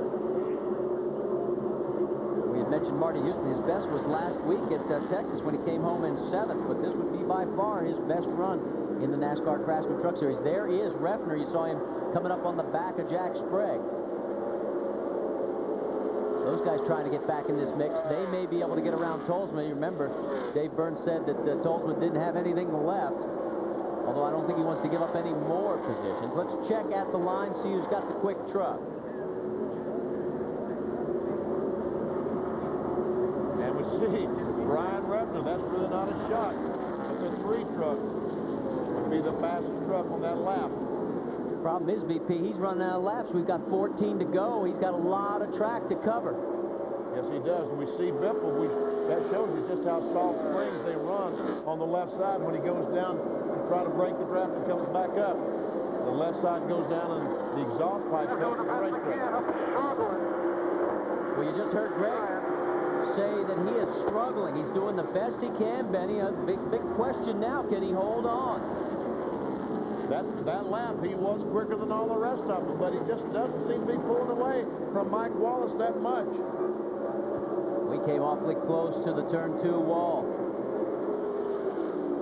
Down into 3. One more time at the line.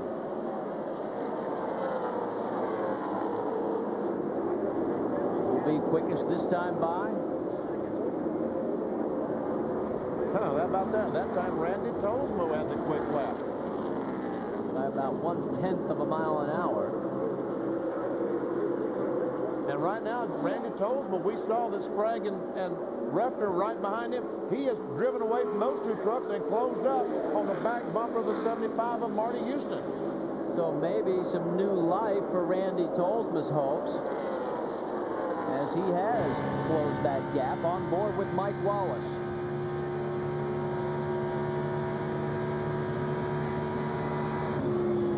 Wallace hoping for career victory number 4.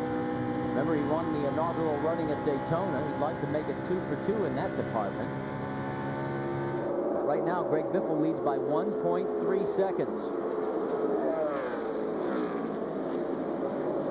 There's a terrific battle going on for this 2nd spot. Marty Houston tries to look underneath, can't get the job done.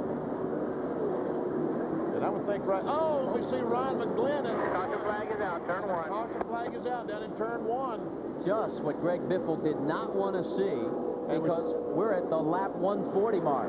There's Randy Goss, crew chief for Greg Biffle, and we're probably going to need another tow truck to get Ryan McGlynn out of this one. I don't know.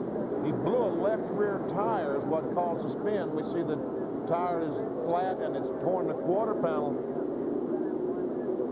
He's trying to get her out. Yeah, looks like he might make it. And he did.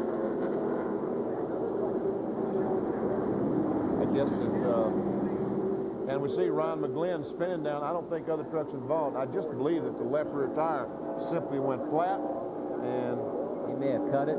Look at it, it's shredded right there. Yeah. So Ryan McGlynn gets it out, but that's our 10th caution of the evening. Stay with us. We're under 10 laps to go. That means all lead trucks to the front. We'll start single file at the Kroger 225 when we come back.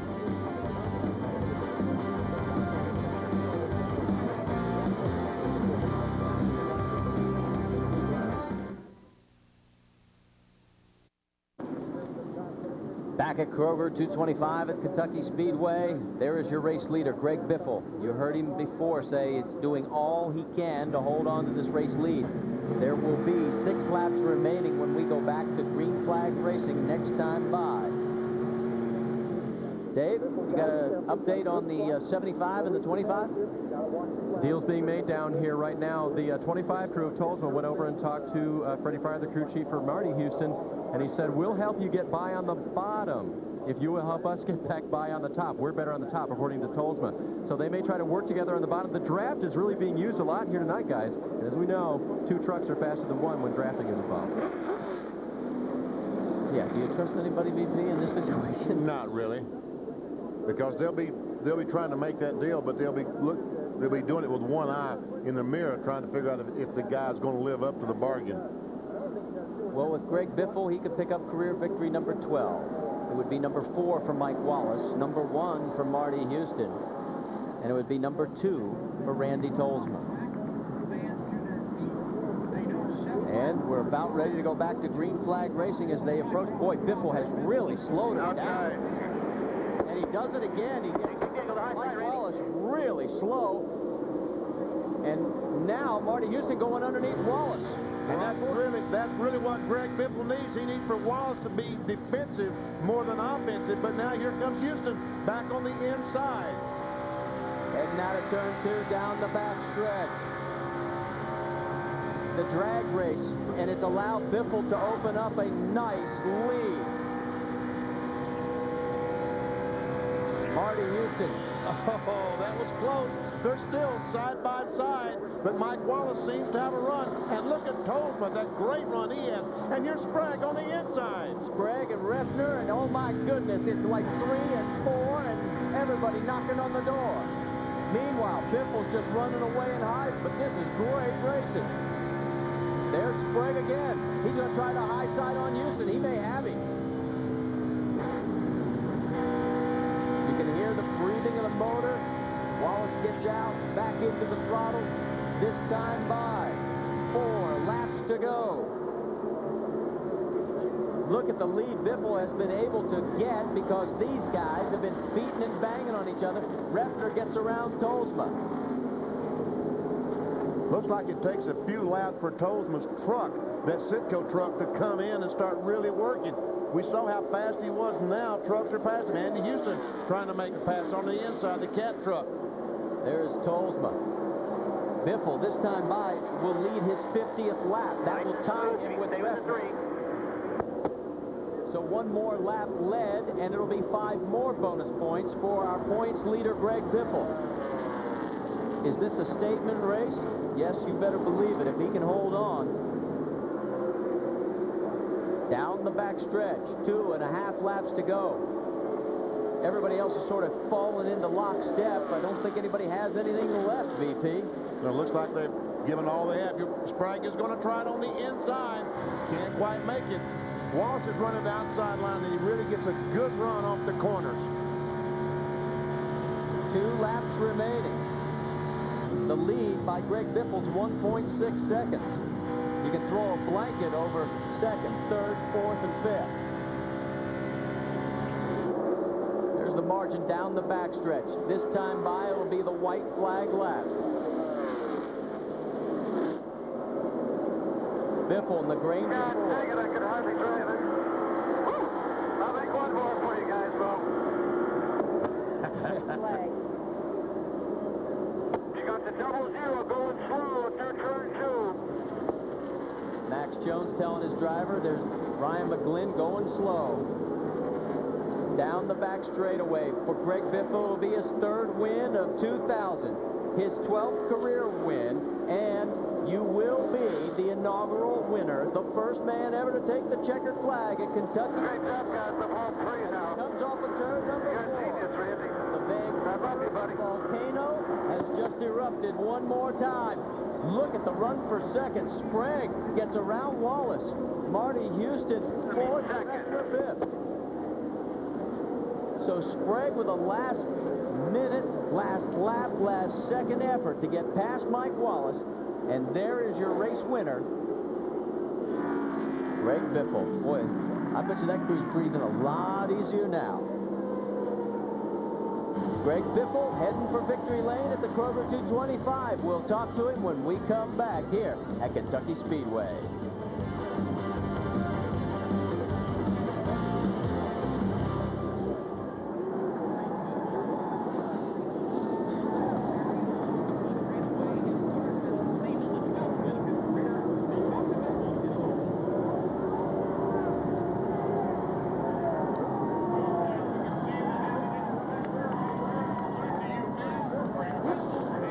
Biffle, 29 over Sprague, 54 over Wallace, 94 over Houston.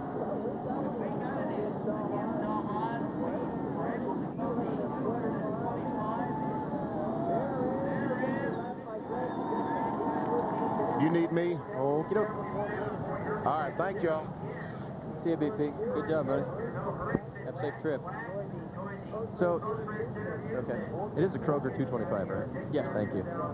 Thanks, man. Okay, closing billboards. No billboards. Okay, sorry. Okay. Uh-huh.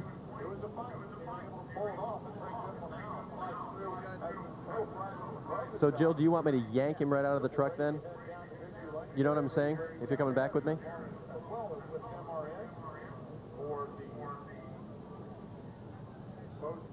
See you guys. Yeah, in other words, let him get unbuckled, helmet off.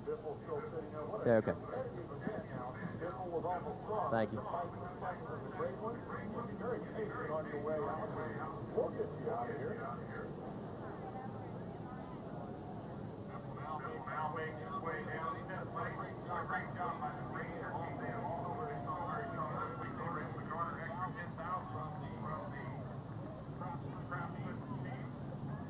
Okay. So do you care if radio goes while he's still in the truck? Okay. Yeah. Okay. An inaugural race, that's okay.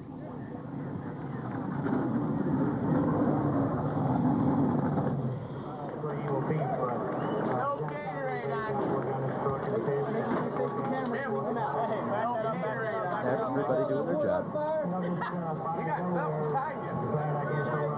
What do you got on fire? Now you're tired. It almost looks as if you had big flies. Where do you go? I'm ready for you, but I don't think so. I think go ahead.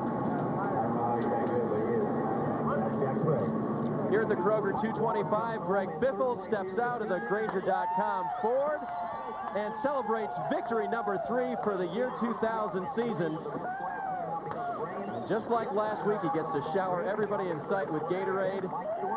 And a great victory for him here today, but it wasn't without its struggles. When we talked to Greg during the rain delay, Greg, you said you didn't think the truck was anywhere near ready to win this race. What did you guys do on that final stop that made it so good? I'll tell you, they lowered the track bar and made some air pressure adjustments just like we planned. And, you know, I just lived with Goss in that tire decision. You know, we had cords showing on 40-lap tires, and he's got 64, so I just said, we got to do it. It's the only way we can win is get out in front of him with undisturbed air. I'll tell you, the Grainger Ford, what a great job of pit stops, the engine department. I mean, man, the thing just ran great. I'm so excited. And he will take home the checkered flag for the 3rd time, and of course here at Kentucky, the inaugural win in the Kroger 225. Marty, it was something. I'll tell you what, he has made another statement that he is the guy that you're going to have to deal with now, he and Sprague. And let's take a look at the results. Biffle, by 3 laps, gets the 5 extra bonus points for leading the most laps. That's what the double arrows mean. All our other leaders have 1 arrow. Sprague 2nd, Wallace 3rd, Marty Houston a career best 4th. And there you see we had 18 trucks on the lead lap.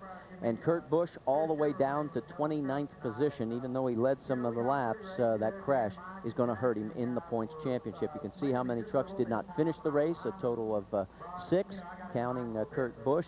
And that's about going to wrap it up on this first edition of the Kroger 225. Take a look at the points now. Greg Biffle's lead is 29 over Jack Sprague, 54 over Mike Wallace, 94 over Andy Houston.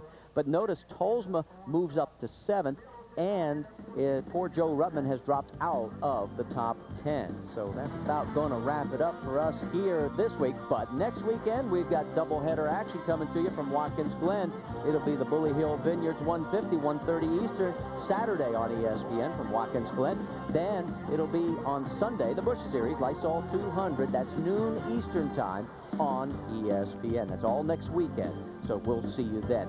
For Benny Parsons and Dave Burns and Amy East, thanks for sticking it out with us. I'm Marty Reed. We'll see you next time we go racing on the NASCAR Craftsman Truck Series.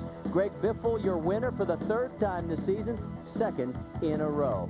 This has been a presentation of ESPN, the worldwide leader in sports. For more, log on to ESPN.com, part of Go Network, go.com. We'll see you next week. So long, everybody.